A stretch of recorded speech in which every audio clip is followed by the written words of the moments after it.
Hello students, we are going to start chapter number 4, 8th class. Chapter name is Materials, Metals and Non-Metals. देखिए जो metals और non metals हैं, जो धातु और अधातुएं हैं, उनको हम क्या बोलते हैं? मटेरियल्स बोलते हैं। मटेरियल्स क्या होते हैं? जो भी आपको आपने आसपास नज़र आती है, जो भी चीज़ें, जैसे कि आपके पेन, पेंसिल, चेयर, बुक्स, जो भी आपको अपने आसपास में नज़र आ रहा है, वो सभी क्या है? मटेरियल है। अगर साइंटिफिक बोला जाए कि मटेरियल क्या है, तो ऐसे कोई भी ऑब्जेक्ट जिसके अंदर मास होता है और जो कुछ वॉल्यूम ऑक्यूपाई करते हैं, मतलब कुछ ना कुछ मास होगा उनके अंदर और उनको किसी जगह पे रखा जाएगा तो वो कुछ ना कुछ स्थान घेरते हैं, तो उसको हम क्या बोलते हैं? मटेरियल्स बोलते हैं। मतलब एक तरह से मटेरियल्स आपके हो गए, मैटर को ही हम क्या बोलते हैं? मटेरियल्स बोलते हैं। तो मटेरियल्स में भी हमें क्या क्या करना है? मेटल्स और नॉन मेटल्स के बारे में। इंटरेस्टिंग चैप्टर है आपका ये। इसमें आपको फिजिकल प्रॉपर्टीज़, केमिकल प्रॉपर्टीज़ और साथ में यूजेस क्या हैं मेटल्स के और नॉन मेटल्स के, उसके बारे में पढ़ना है आपको इसमें। तो देखिए स्टार्ट करते हैं हम। You are familiar with number of materials like iron, aluminium, copper etcetera. आप फैमिलियर होंगे, आपकी जान पहचान होगी कुछ एक मटेरियल्स के साथ, क्योंकि उनको आप क्या करते हो? डेली आपको कहीं ना कहीं आपको देखने को वो मिलते हैं। जैसे लोहा हो गया, एल्यूमिनियम हो गई, कॉपर हो गया, ऐसे बहुत सारे मटेरियल्स हैं जो कि आपको अपने आसपास में दिखाई देते हैं। तो टेबल दी है एक यहाँ पे 4.1। इसके अंदर आपको बोला है कि जो आपको मटेरियल्स नज़र आते हैं उनकी अपीयरेंस और हार्डनेस को आपको बताना है। कैसे अपीयर होते हैं? वो शाइनी अपीयर होते हैं या डल अपीयर होते हैं? हार्डनेस में आपको बताना है वेरी हार्ड या नॉट वेरी हार्ड। तो चेक करते हैं क्या क्या पूछा गया है हमें अपीयरेंस और हार्डनेस के लिए। सबसे पहले टेबल के अंदर दिया गया है यहाँ पे आयरन। आयरन जैसे कि आप जानते हो, आयरन क्या है? एक मेटल है आयरन। और जो मेटल्स है उनकी जो अपीयरेंस है वो कैसी होती है? शाइनी अपीयरेंस होती है। तो आप यहाँ पे क्या लिखेंगे? शाइनी। और उसके बाद हार्डनेस के बारे में बताना है आपको। हार्डनेस में you know very well metals are very hard. जो मेटल्स हैं हमारी वो क्या होती है? बहुत ज़्यादा हार्ड होती है। और ये तो आप ऑब्जर्व भी करते हो अपने डेली लाइफ के अंदर। तो इसको हम लिखेंगे वेरी हार्ड। दूसरा देखिए क्या गिवन है हमें? कोल। कोल है आपका जो हम कोयला यूज़ करते हैं, उसी को हम कोल बोलते हैं। अपीयरेंस में इसके अंदर कोई शाइनीनेस नहीं होती। ये कैसा होता है? डल अपीयरेंस होती है इसकी। और अगर इसको हम किसी चीज़ के ऊपर मान लिया कोई चीज़ मारते हैं, इसके ऊपर हथौड़ा वगैरह मारा जाए तो क्या होगा? ये ब्रेक हो जाता है। ब्रेक क्यों हो जाता है? क्योंकि ये ज़्यादा हार्ड नहीं है। तो आप लिखेंगे यहाँ पे नॉट वेरी हार्ड। नेक्स्ट देखिए सल्फर। सल्फर की भी अपीयरेंस डल होती है और ये भी कैसा होता है? Not very hard. नेक्स्ट है आपका एल्यूमिनियम। एल्यूमिनियम फॉयल देखा होगा आपने, एल्यूमिनियम के यूटेंसिल्स देखे होंगे अपने घर पे। वो कैसे होते हैं? शाइनी अपीयरेंस के होते हैं और क्या होते हैं? Very hard. नेक्स्ट है कॉपर, तांबा बोलते हैं जिसको हम। ये भी आपका कैसा होता है? शाइनी अपीयरेंस का होता है और कैसा होगा? Very hard. तो हमने इस टेबल को फिल कर लिया है जिसमें हमें क्या फिल करना था? अपीयरेंस के बारे में मटेरियल्स के और उनकी हार्डनेस के बारे में। अब हमें यहाँ से चेक करना है कि हमारे कौन से मटेरियल्स मेटल्स हैं और जो मटेरियल्स मेटल नहीं है वो क्या होंगे? Non metals. देखिए आपसे क्वेश्चन किया गया, can you name the materials which are metals. आपको उन मटेरियल्स के नाम बताना है जो इसमें आपने मेटल्स यूज़ किए हैं। आयरन है आपका मेटल, एल्यूमिनियम आपकी मेटल है और कॉपर भी क्या है? आपका मेटल है। अब मेटल्स नहीं है वो कौन है यहाँ पे? कोल है और सल्फर है, क्योंकि इन दोनों की अपीयरेंस डल थी और ये दोनों हार्ड नहीं थे, इसलिए क्या है? दोनों के दोनों आपके नॉन मेटल्स। तो देखिए आगे उसके बाद, metals can be distinguish from non metals on the basis of their physical and chemical properties. हम कैसे बताएंगे कि ये ऑब्जेक्ट मेटल है, ये मेटल नहीं है? उसके लिए डिफरेंस करने के लिए हमें जरूरत पड़ती है फिजिकल प्रॉपर्टीज की और केमिकल प्रॉपर्टीज़ की। फिजिकल में जैसे भी हमने बात की है अपीयरेंस में, मेटल्स कैसी अपीयर होती है? शाइनी अपीयरेंस होती है। और नॉन मेटल्स कैसे अपीयर होंगी? हमारी डल अपीयरेंस की होंगी। तो हम फिजिकल और केमिकल प्रॉपर्टीज़ के बेसिस पे मेटल्स और नॉन मेटल्स को अलग अलग करके हम डिफरेंस करके हम बता सकते हैं। तो recall that lustre and hardness are physical property. तो जो लश्यर, लश्यर का मतलब है चमक, और शाइनी बोलते हैं इसको हम, और जो हार्डनेस है, कठोरता, ये कैसी प्रॉपर्टी है? फिजिकल प्रॉपर्टीज है मेटल्स और नॉन मेटल्स की। अब देखिए सबसे पहले हम यही डिस्कस करेंगे physical properties of metals and non metals. Have you ever been seen a blacksmith beating an iron piece और an iron article made up of iron like a spade, shawl and axe? Do you find any change in the shape of these articles on beating? जैसे कि आपको पता है black Smith होता है आपका लोहार और जो गोल्ड स्मिथ है वो होता है आपका सुनार। तो देखा होगा आपने लोहार को आयरन पीस के आर्टिकल्स को बीट करते हुए पीटते हुए, तो पीटने के बाद क्या होता है, जैसे स्पेड है, कुदाल है आपके पास, या फिर आपके पास शॉल है, या फिर कुल्हाड़ी है, तो मतलब कोई भी आपके आयरन आर्टिकल्स हैं, अगर उसको बीट किया जाए तो वो क्या हो जाएगा, बीट करने के बाद उसको पीटने के बाद उसकी जो शेप है उसके अंदर क्या आ जाएगा, चेंज आ जाएगा। Would you expect a similar change if you try to beat a piece of coal? क्या अगर आप कोल को भी बीट करते हो, उसको पीटते हो, तो उससे क्या आपको उसके अंदर भी आपको शेप चेंज नजर आएगी? तो देखते हैं हम क्या होगा। एक्टिविटी से बताया इन्होंने, take a small iron nail, आपको एक आयरन नेल लेनी है, एक कोल का पीस लेना है, a thick piece of thick aluminium wire लेनी है आपको, मोटी लेनी है, एंड अ पेंसिल लीड, और पेंसिल का लीड लेना आपको। पेंसिल का लीड क्या होगा, जो उसके अंदर ब्लैक सब्सटेंस होता है ना जिससे हम लिखते हैं, बाहर तो हमारा क्या होता है वुड पार्ट होता है बाहर पेंसिल के, और जो अंदर वाला सब्सटेंस उसको हम क्या बोलते हैं, पेंसिल लीड बोलते हैं। Beat the iron nail with the hammer, आपको क्या करना है, आयरन आपको दिखाया गया जैसे कि पिक्चर के अंदर हैमर दिखाया गया आपको, और उसको किसके साथ बीट, हैमर से किसको बीट किया जा रहा है, आयरन नेल को। तो आपको क्या चेंज नजर आएगा, आपको जो आयरन नेल है उसकी जो शेप है उसके अंदर आपको क्या नजर आएगा, चेंज नजर आएगा। अब आपको क्या करना है, अलग अलग आपको आर्टिकल्स जो इन्होंने बोले हैं वो यूज़ करने हैं। आपको एल्यूमिनियम वायर भी यूज़ करनी है, कोल पीस भी यूज़ करना है, पेंसिल का लेड भी यूज़ करना है। तो आपको इन सभी के ऊपर भी क्या करनी है, हैमरिंग करनी है। हैमरिंग करने के बाद आपको क्या नज़र आएगा, जो आपका आयरन है और जो एल्यूमिनियम है, जैसे ही हमने उनके ऊपर हैमरिंग किया तो उनकी शेप क्या हो गई है, चेंज हो गई है। लेकिन जो कोल है और जो पेंसिल का लीड है उसके अंदर आपको क्या नज़र आएगा, वो टूट जाएगा छोटे छोटे पीसेस के अंदर। तो हमें मतलब क्या नज़र आया कि यहाँ पे जो फिजिकल प्रॉपर्टीज़ है उनके अंदर क्या है, डिफरेंस है। नेक्स्ट आपका मिलिएबिलिटी ऑफ मटेरियल्स। मिलिएबिलिटी क्या होती है, जब भी आपका जो मटेरियल है अगर उसको हम किसी भी तरह का फोर्स अप्लाई करते हैं, हैमरिंग करते हैं, जब वो पतली पतली शीट्स के अंदर चेंज हो जाएगी, शीट्स बन जाएगी, उसकी चद्दरें बन जाएंगी, उसकी मेटल्स की चद्दर बनेगी, तो उस प्रॉपर्टी को हम क्या बोलते हैं, मिलिएबिलिटी प्रॉपर्टी। तो यहाँ पे चेक कीजिए कि किस ऑब्जेक्ट के अंदर हमारी मिलिएबिलिटी प्रॉपर्टी है और किसके अंदर मिलिएबिलिटी प्रॉपर्टी नहीं है। सबसे पहले आपको गिवन है आयरन नेल। आयरन नेल जैसे कि आपको पता है लोहे की कील है ये, और लोहे की कील के ऊपर अगर हम हैमरिंग करेंगे तो वो क्या हो जाएगी, फ्लैट हो जाएगी या ब्रेक इनटू पीसेस। फ्लैट मतलब समतल हो जाएगी वो, या फिर उसके कई सारे छोटे छोटे पीसेस बन जाएंगे। तो आपको पता है आयरन के ऊपर जैसे हैमरिंग की जाएगी तो वो क्या हो जाएगी, फ्लैट हो जाएगी।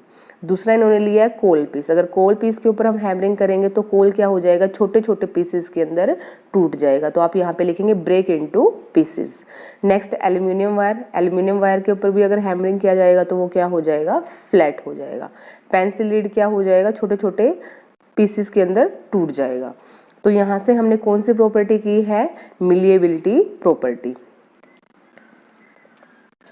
अब बताया गया कंक्लूजन आपको क्या हुआ है, you saw that the shape of the iron nail and aluminium wire changed into the beating। Beating करने से किस किस की शेप चेंज हो गई है, आयरन नेल की और एल्यूमिनियम वायर की। If they were beaten harder these could be change into sheets. अगर इनको हम हार्ड बीट करते हैं तो क्या होगा, इनकी जो शेप है वो क्या हो जाएगी, चेंज हो जाएगी। और किसके अंदर आ जाएगी, इनकी शेप चेंज होने के बाद शीट्स के अंदर आ जाएगी, चद्दरों के अंदर आ जाएगी। You might be familiar with silver foil use for decorating sweet. आपने चेक किया होगा, जैसे काजू कतली खाई होगी आपने, उसके ऊपर क्या होता है, एक पतली सी वायर लगी होती है, सिल्वर फॉयल लगी होती है, चांदी की एक परत चढ़ी होती है उसके ऊपर, और वो देखो कितनी पतली होती है। तो इसका मतलब मेटल्स के अंदर एक ऐसी प्रॉपर्टी होती है जिसकी हम क्या कर सकते हैं, जिसकी वजह से उसकी पतली पतली हम चद्दरें बना सकते हैं।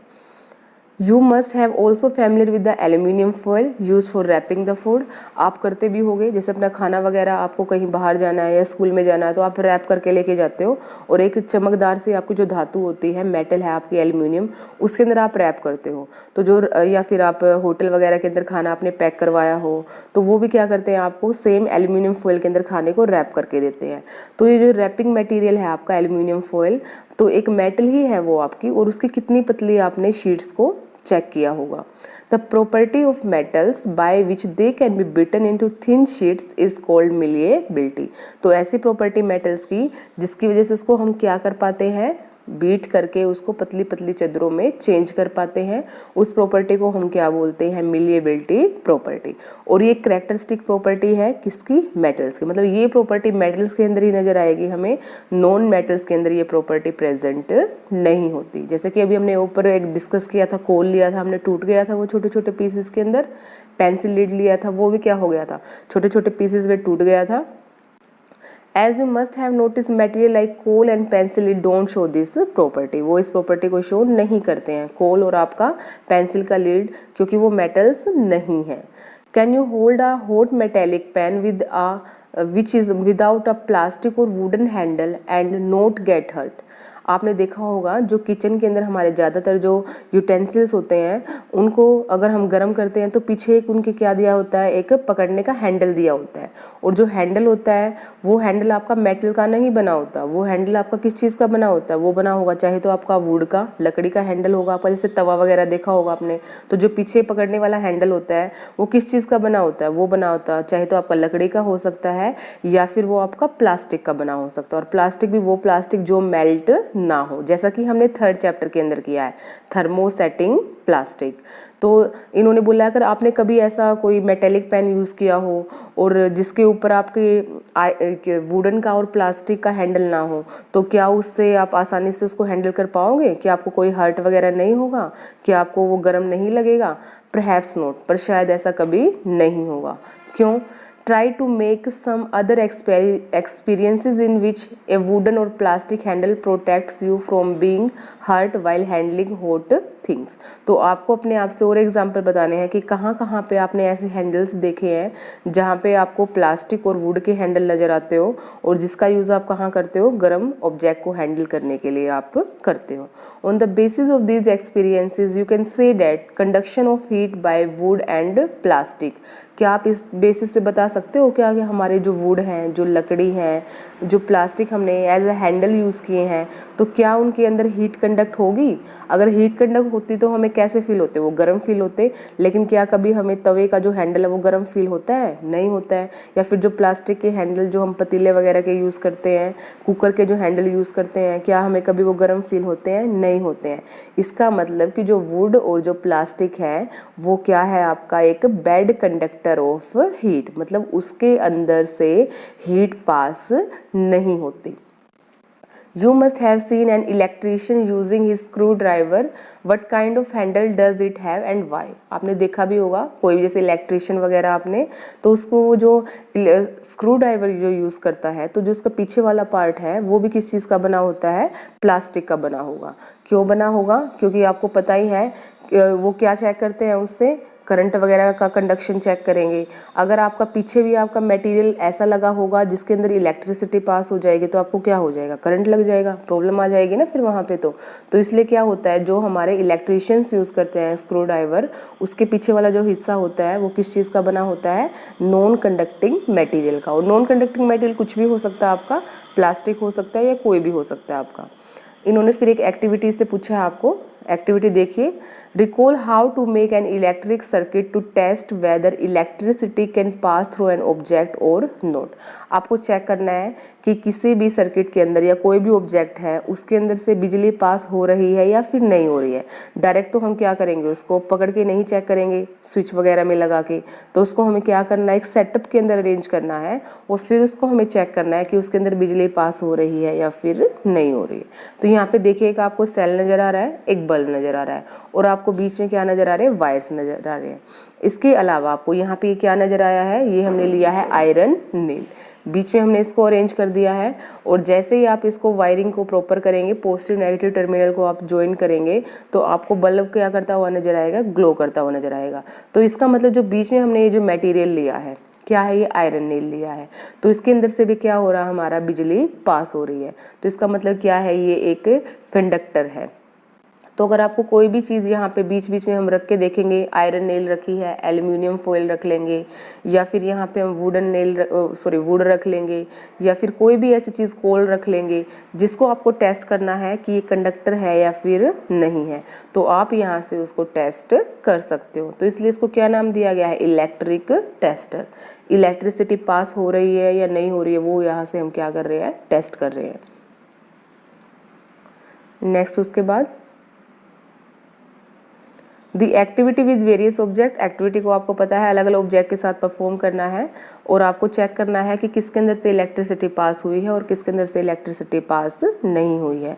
तो देखिए यहाँ पे सबसे पहले आयरन नेल। आयरन नेल तो अभी वहाँ पे दिखाया गया आपको, बल्ब ग्लो कर रहा था, तो क्या है, ये good conductor of electricity. Sulphur, sulphur को लिखोगे आप पुअर कंडक्टर। कोल पीस, क्योंकि ये भी नॉन मेटल है, ये भी क्या है, poor conductor. Copper wire, copper wire is a good conductor of electricity, क्योंकि मेटल है ये आपकी, तो जो ज़्यादातर मेटल्स हैं आपकी वो क्या होते हैं, गुड कंडक्टर ऑफ इलेक्ट्रिसिटी। यही आपको कंक्लूजन बताया गया अब आगे। You observe that iron nail, iron rod, copper wire are good conductors. Good conductor का मतलब है कि इनके अंदर बिजली आराम से पास हो जाती है। While rolled sulphur pieces and coal pieces are poor conductor. जो ऊपर हमने डिस्कस किया था, जो सल्फर है हमारा और जो कोल है हमारा, वो क्या है, पुअर कंडक्टर ऑफ इलेक्ट्रिसिटी, मतलब उनके अंदर से करंट पास नहीं होगा। अब देखिए पहली एकदम से क्या है, ये बोल रही है यहाँ पे, oh the meaning of recalling our experiences and then to this activity was to show that metals are good conductor of heat and electricity. We learn this in class 7। देखो इन्होंने बोला यहाँ पे कि जैसा कि इन्होंने 6 और 7 क्लासेस के अंदर जो रीड किया है, अब इसको समझ में आ गया है कि कौन कौन से जो ऑब्जेक्ट्स हैं जैसे कि मेटल्स हैं, वो सारे की सारे क्या है, गुड कंडक्टर ऑफ इलेक्ट्रिसिटी हैं, और इसके साथ साथ गुड कंडक्टर ऑफ हीट भी हैं। Where do you find the use of aluminium and copper wire? Have you seen wire of coal? Definitely not. आपने देखा ही होगा, आपने कॉपर की वायर भी देखी होगी, एल्यूमिनियम की वायर भी देखी होगी। अपने एल्यूमिनियम हम यूज़ भी करते हैं, फॉयल की फॉर्म में यूज़ करते हैं, कॉपर को हम वायर्स के फॉर्म में ज़्यादातर यूज़ करते हैं। क्या कभी आपने कोयले की वायर देखी है? डेफिनेटली नोट, हमने ऐसा कभी ऑब्जर्व नहीं किया है। तो अब उस प्रॉपर्टी की बात करेंगे हम, जिस प्रॉपर्टी के कारण जो आपकी मेटल्स है उसको वायर फॉर्म में चेंज किया जाता है, तारें बनाई जा सकती हैं। तो देखिए क्या बोलते हैं उस प्रॉपर्टी को, the property of metals by which it can be drawn into wires. ऐसी प्रॉपर्टी मेटल्स की जिससे हम क्या कर सकते हैं, उसको किस में कन्वर्ट कर सकते हैं, पतली पतली तारें बना सकते हैं, हम वायर्स बना सकते हैं। उस प्रॉपर्टी को हम क्या बोलते हैं, डक्टिलिटी। डक्टिलिटी मतलब वायर्स बनाना, किसका यूज़ करके, मेटल्स का यूज़ करके। Have you ever noticed the difference in sound on dropping an iron sheet, a plate, a metal coin and a piece of coal on the floor? If not, you can try it now. देखो आपको क्या बोलना है, आपको अलग अलग object लेने हैं। जैसे आपने लकड़ी ले ली है, वुड ले लिया आपने, कोल का पीस ले लिया आपने, एक मेटेलिक सिक्का ले लिया आपने, जैसे 5 रुपये का सिक्का ले लिया, 2 रुपये का, 1 रुपये का, और एक आपने आयरन की प्लेट ले ली है, एक प्लास्टिक की प्लेट ले लीजिए। आपको क्या करना है, 1 बाय 1 उसको क्या करना है, ऊपर से नीचे गिराना है आपको, और आपको डिफरेंस चेक करना है कि उनकी साउंड में, गिराने के बाद जो साउंड आई है आपकी, क्या वो सभी की सेम है, सभी ऑब्जेक्ट्स की, या कुछ जो मेटल्स हैं उनकी साउंड कुछ अलग तरह की है। तो इन्होंने यही बोला है कि आपको यहाँ पे क्या करना है, अपने आप से ट्राई करना है, साउंड के अंदर आपको क्या करना है, डिफरेंस करना है। देखिए उसके बाद, have you seen wooden bells in the temple. क्या कभी आपने मंदिरों में लकड़ी की घंटियाँ देखी हैं? नहीं देखी, या कभी स्कूल में आपने देखा है कि लकड़ी की घंटी लगी हुई है आपकी? लकड़ी की घंटी क्यों नहीं लगी होती? आपको यहाँ से इन्होंने क्वेश्चन किया है कि ऐसा क्यों नहीं होता। आंसर भी देखिए क्या है, the things made of metals produce a ringing sound when struck hard. जब भी आपकी जो मेटेलिक ऑब्जेक्ट हैं, अगर वो किसी हार्ड सरफेस से टकराती है तो उसके बाद क्या प्रोड्यूस होती है, रिंगिंग साउंड, मतलब एक तरह की आवाज़ बनती है। Suppose you have 2 boxes similar in appearance, one made of would and other of metal. इन्होंने एग्जाम्पल बोला जैसे आपको 2 बॉक्स लेने हैं, सेम साइज के लेने हैं, सेम शेप के लेने हैं आपको, और उनकी अपीयरेंस भी आपको सेम लेनी है। और एक तो आपको लेना है जो वुड का बना हुआ, लकड़ी का बना हुआ है, और दूसरा आपको लेना है जो किसी भी मेटल का बना हुआ है। आपको क्या करना है, इन बॉक्सेस के ऊपर आपको क्या करना है, स्ट्राइक करना है, मतलब आपको हाथ के साथ थप थप करना है। तो आपको देखना है कि किसके अंदर जो आपको जो साउंड है अलग से नज़र आई है, अलग से सुनाई दी है साउंड, तो उसको उस प्रॉपर्टी की बात करेंगे हम यहाँ पे। तो इन्होंने कंक्लूजन बोला यहाँ पे, मेटल प्रोड्यूस रिंगिंग साउंड। जो ज़्यादातर जो हमारी मेटल्स हैं वो क्या प्रोड्यूस करती है, रिंगिंग साउंड प्रोड्यूस करती है, और उस प्रॉपर्टी को हम क्या बोलते हैं, सोनरस। सोनरस मतलब रिंगिंग साउंड, उसको क्या बोला जाएगा, सोनरस बोला जाएगा। अब जो आपने लकड़ी का बॉक्स लिया था वो रिंगिंग साउंड प्रोड्यूस नहीं करेगा, और जो आपने आयरन का बॉक्स लिया था वो क्या प्रोड्यूस करेगा, या कोई भी मेटल का बॉक्स लिया था वो प्रोड्यूस करेगा आपका रिंगिंग साउंड। तो ऐसे मटेरियल्स जो रिंगिंग साउंड प्रोड्यूस करते हैं वो भी क्या होते हैं, आपके मेटल्स होते हैं। तो हम बोल सकते हैं मेटल्स शो सोनरस प्रॉपर्टी।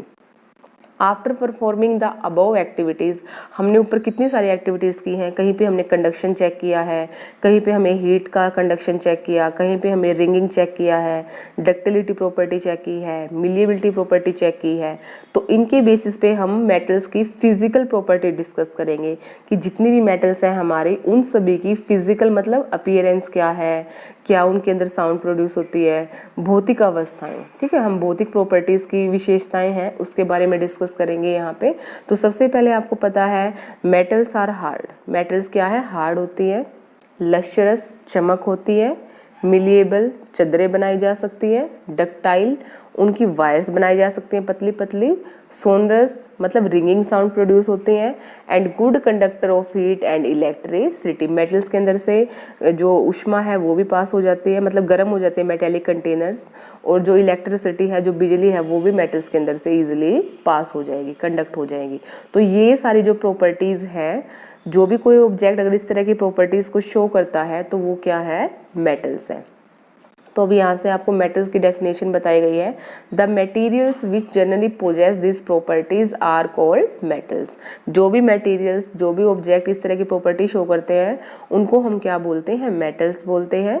फिर आगे आपको मेटल्स के एग्जाम्पल दिए गए हैं, जैसे कि मेटल्स में आपका आयरन हो गया, कॉपर हो गया, एल्यूमिनियम हो गया, कैल्शियम है, मैग्नीशियम है, बहुत तरह के एग्जाम्पल हैं हमारे पास, जैसे गोल्ड हो गया, सिल्वर हो गया, प्लेटिनम हो गया, ये सारे क्या हैं, मेटल्स हैं। इसके बाद बोला इन कंट्रास्ट, इसके अलावा आपके जो मटेरियल्स जैसे कोल है, सल्फर है, वो कैसे हैं, सॉफ्ट हैं, और अपीयरेंस कैसी है उनकी, डल है।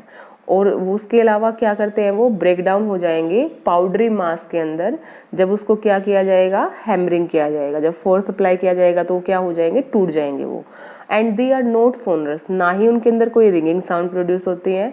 And they are poor conductor of heat and electricity, वो क्या है, हीट और इलेक्ट्रिसिटी के पुअर कंडक्टर्स हैं।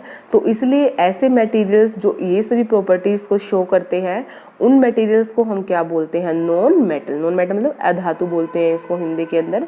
एग्जाम्पल देखिए नॉन मेटल्स के क्या क्या हैं, सल्फर हो गया, कार्बन, ऑक्सीजन, फॉस्फोरस, ये सब किसके एग्जाम्पल हैं, हमारे नॉन मेटल्स के। अब उसके बाद देखिए metals like potassium and sodium are soft. आपने अभी ऊपर किया था कि जो हमारी मेटल्स है ज़्यादातर हमारी हार्ड होती हैं, लेकिन कुछ एक एक्सेप्शन भी आपके मेटल के केस में। कौन सा एक्सेप्शन है, जो कि आपकी मेटल्स होते हुए सॉफ्ट नेचर की होती हैं। तो यहाँ पे देखिए आपको क्या नज़र आ रहा है, सोडियम और पोटाशियम, ये मेटल क्या होती हैं, सॉफ्ट होती हैं, और इतनी सॉफ्ट होती हैं कि इनको हम आराम से चाकू के साथ क्या कर सकते हैं, काट सकते हैं। तो ये आपका एक एक्सेप्शन है सोडियम और पोटाशियम मेटल का, जो कि क्या है, सॉफ्ट है, मुलायम है ये। Mercury is the only metal which is found in the liquid state at a room temperature. Mercury भी एक मेटल ही है, और ये मेटल आपकी किस स्टेट के अंदर एग्जिस्ट करती है, लिक्विड स्टेट के अंदर। लेकिन ज़्यादातर जो आपके मेटल्स हैं, जैसे लोहा देखा होगा आपने, तांबा देखा होगा आपने, वो कैसे दिखते हैं आपको, हार्ड नज़र आते हैं, सॉलिड नज़र आते हैं। लेकिन मर्करी आपकी मेटल ऐसी मेटल है जो रूम टेम्परेचर पे क्या होगी, आपको क्या स्टेट देगी, वो देगी आपको liquid state. These are exceptions, ये क्या है, कुछ अपवाद हैं जो कुछ अलग हैं हमारी मेटल्स के कंपैरिजन में। ये सभी हमने अभी किया है यहाँ पे physical properties of metals and non metals. जो नेक्स्ट हमारी वीडियो होगी उसके अंदर हम डिस्कस करेंगे chemical properties of metals and non metals. यहाँ से आपके पास बहुत सारे शॉर्ट क्वेश्चंस निकल के आए हैं। मिलिएबिलिटी प्रॉपर्टी क्या है, डक्टिलिटी क्या है, सोनरस क्या है, कंडक्टर्स कौन होते हैं, उसके अलावा आपके एग्जाम्पल्स मेटल्स की डेफिनेशन क्या है। तो ये सब आप कर लेंगे, अच्छी तरह से राइट डाउन कर लेंगे इसको आप और रिमाइंड कर लेंगे इसको। नेक्स्ट हम करेंगे नेक्स्ट वीडियो के अंदर। Hello students, we are going to start chapter number 4, 8th class. Chapter name is materials, metals and non metals. इससे पहली वीडियो के अंदर हम डिस्कस कर चुके हैं मेटल्स और नॉन मेटल्स की फिजिकल प्रॉपर्टीज़ के बारे में। अभी हम इस वीडियो में डिस्कस करेंगे इनकी केमिकल प्रॉपर्टीज़ के बारे में। तो केमिकल प्रॉपर्टीज़ में डिस्कस करने से पहले अगर आपने फर्स्ट वीडियो नहीं देखी है तो फर्स्ट वीडियो आप चैनल के जाके देख सकते हैं। प्लेलिस्ट के अंदर आपको सारी वीडियोस मिल जाएंगी, जितनी हमने अभी तक डाली हैं 8th क्लास से रिलेटेड, वो आप वहाँ से चेक कर सकते हैं। Let's start. ये सारा कर चुके हैं हम फिजिकल प्रॉपर्टीज़। अभी हम डिस्कस करेंगे यहाँ पे केमिकल प्रॉपर्टीज़। तो देखिए, फर्स्ट है आपका chemical properties of metals and non metals. जैसे कि आपको पता है चैप्टर का नाम ही हमारा मेटल और नॉन मेटल है, तो इसकी हमें बात करनी है केमिकल प्रॉपर्टी, मतलब रासायनिक जो प्रॉपर्टीज़ हैं, जो विशेषताएं हैं हमारे मेटल और नॉन मेटल्स की, वो क्या हैं। तो सबसे पहले देखिए आपको क्या नज़र आ रहा है यहाँ पे, रिएक्शन विद ऑक्सीजन। आपको चेक करना है मेटल ऑक्सीजन से रिएक्शन करती हैं तो क्या बनता है, नॉन मेटल की अगर ऑक्सीजन से रिएक्शन करती है तो क्या बनेगा, और जो उनके ऑक्साइड्स बनेंगे उनका नेचर कैसा होगा। तो स्टार्ट करते हैं हम। You are familiar with the phenomena of rusting of iron. आपने देखा होगा लोहे के जो हमारे मटेरियल्स हैं उनके ऊपर क्या लग जाता है, जंग लग जाता है। उस प्रोसेस को हम क्या बोलते हैं, रस्टिंग बोलते हैं। रस्टिंग को कोरोजन भी बोला जाता है, लेकिन कोरोजन के अंदर क्या है, रस्टिंग ऑफ आयरन है, तो उसको हम क्या बोलते हैं, कोरोजन भी बोलते हैं। Recall the reaction by which rust is form. इन्होंने बोला है कि याद कीजिए, आपने 7th क्लास के अंदर ये रिएक्शन कर रखी है, उसको याद करने की कोशिश कीजिए कि क्या होगा। You had also perform in class 7th an activity of burning a magnesium ribbon in air. आपने जो 7th क्लास में किया है वहाँ पे आपने एक रिएक्शन पढ़ी थी। मैग्नीशियम जो मेटल है उसका हमें रिबन लेना है, एक छोटा सा टुकड़ा लेना है, और उसको एयर के अंदर हमें क्या करना है, बर्न करना है। You had learned that in both the processes oxide formation takes place। आपको पता होगा कि इन दोनों प्रोसेस के अंदर, जिसमें आयरन की ऑक्सीजन से रिएक्शन की जाए और मैग्नीशियम की किससे रिएक्शन की जाए, ऑक्सीजन से रिएक्शन की जाए, तो ऑक्साइड्स बनते हैं। देखो आपको पता है metal react with oxygen, metal oxygen से रिएक्शन करेंगे तो मेटल के क्या बनेंगे, ऑक्साइड्स बनेंगे। तो वही बोला गया आपको यहाँ पे, किस चीज़ की फॉर्मेशन होगी, oxides of metals. Metal react with oxygen to form oxide of metal.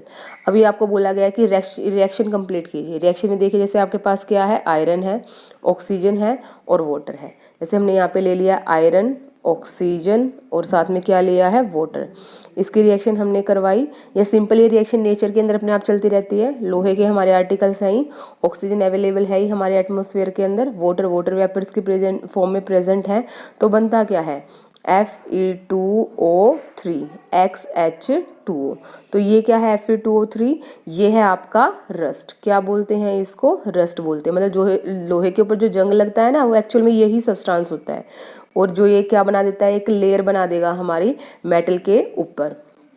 तो ये रिएक्शन उन्होंने कंप्लीट करने के लिए बोला था, ये रिएक्शन हमने कंप्लीट कर दिया। दूसरी रिएक्शन उन्होंने क्या बोला है, मैग्नीशियम मेटल लीजिए, इसको ऑक्सीजन की प्रेजेंस में बर्न कीजिए, तो क्या बनेगा, आपके पास बनेगा मैग्नीशियम ऑक्साइड, MgO। तो यहाँ पे भी देखिए आप, ऑक्सीजन जुड़ गई है और यहाँ पे भी क्या जुड़ गया है, ऑक्सीजन जुड़ गई है। तो जब भी मेटल ऑक्सीजन से रिएक्शन करती है तो क्या बनाती है, मेटल्स के ऑक्साइड्स।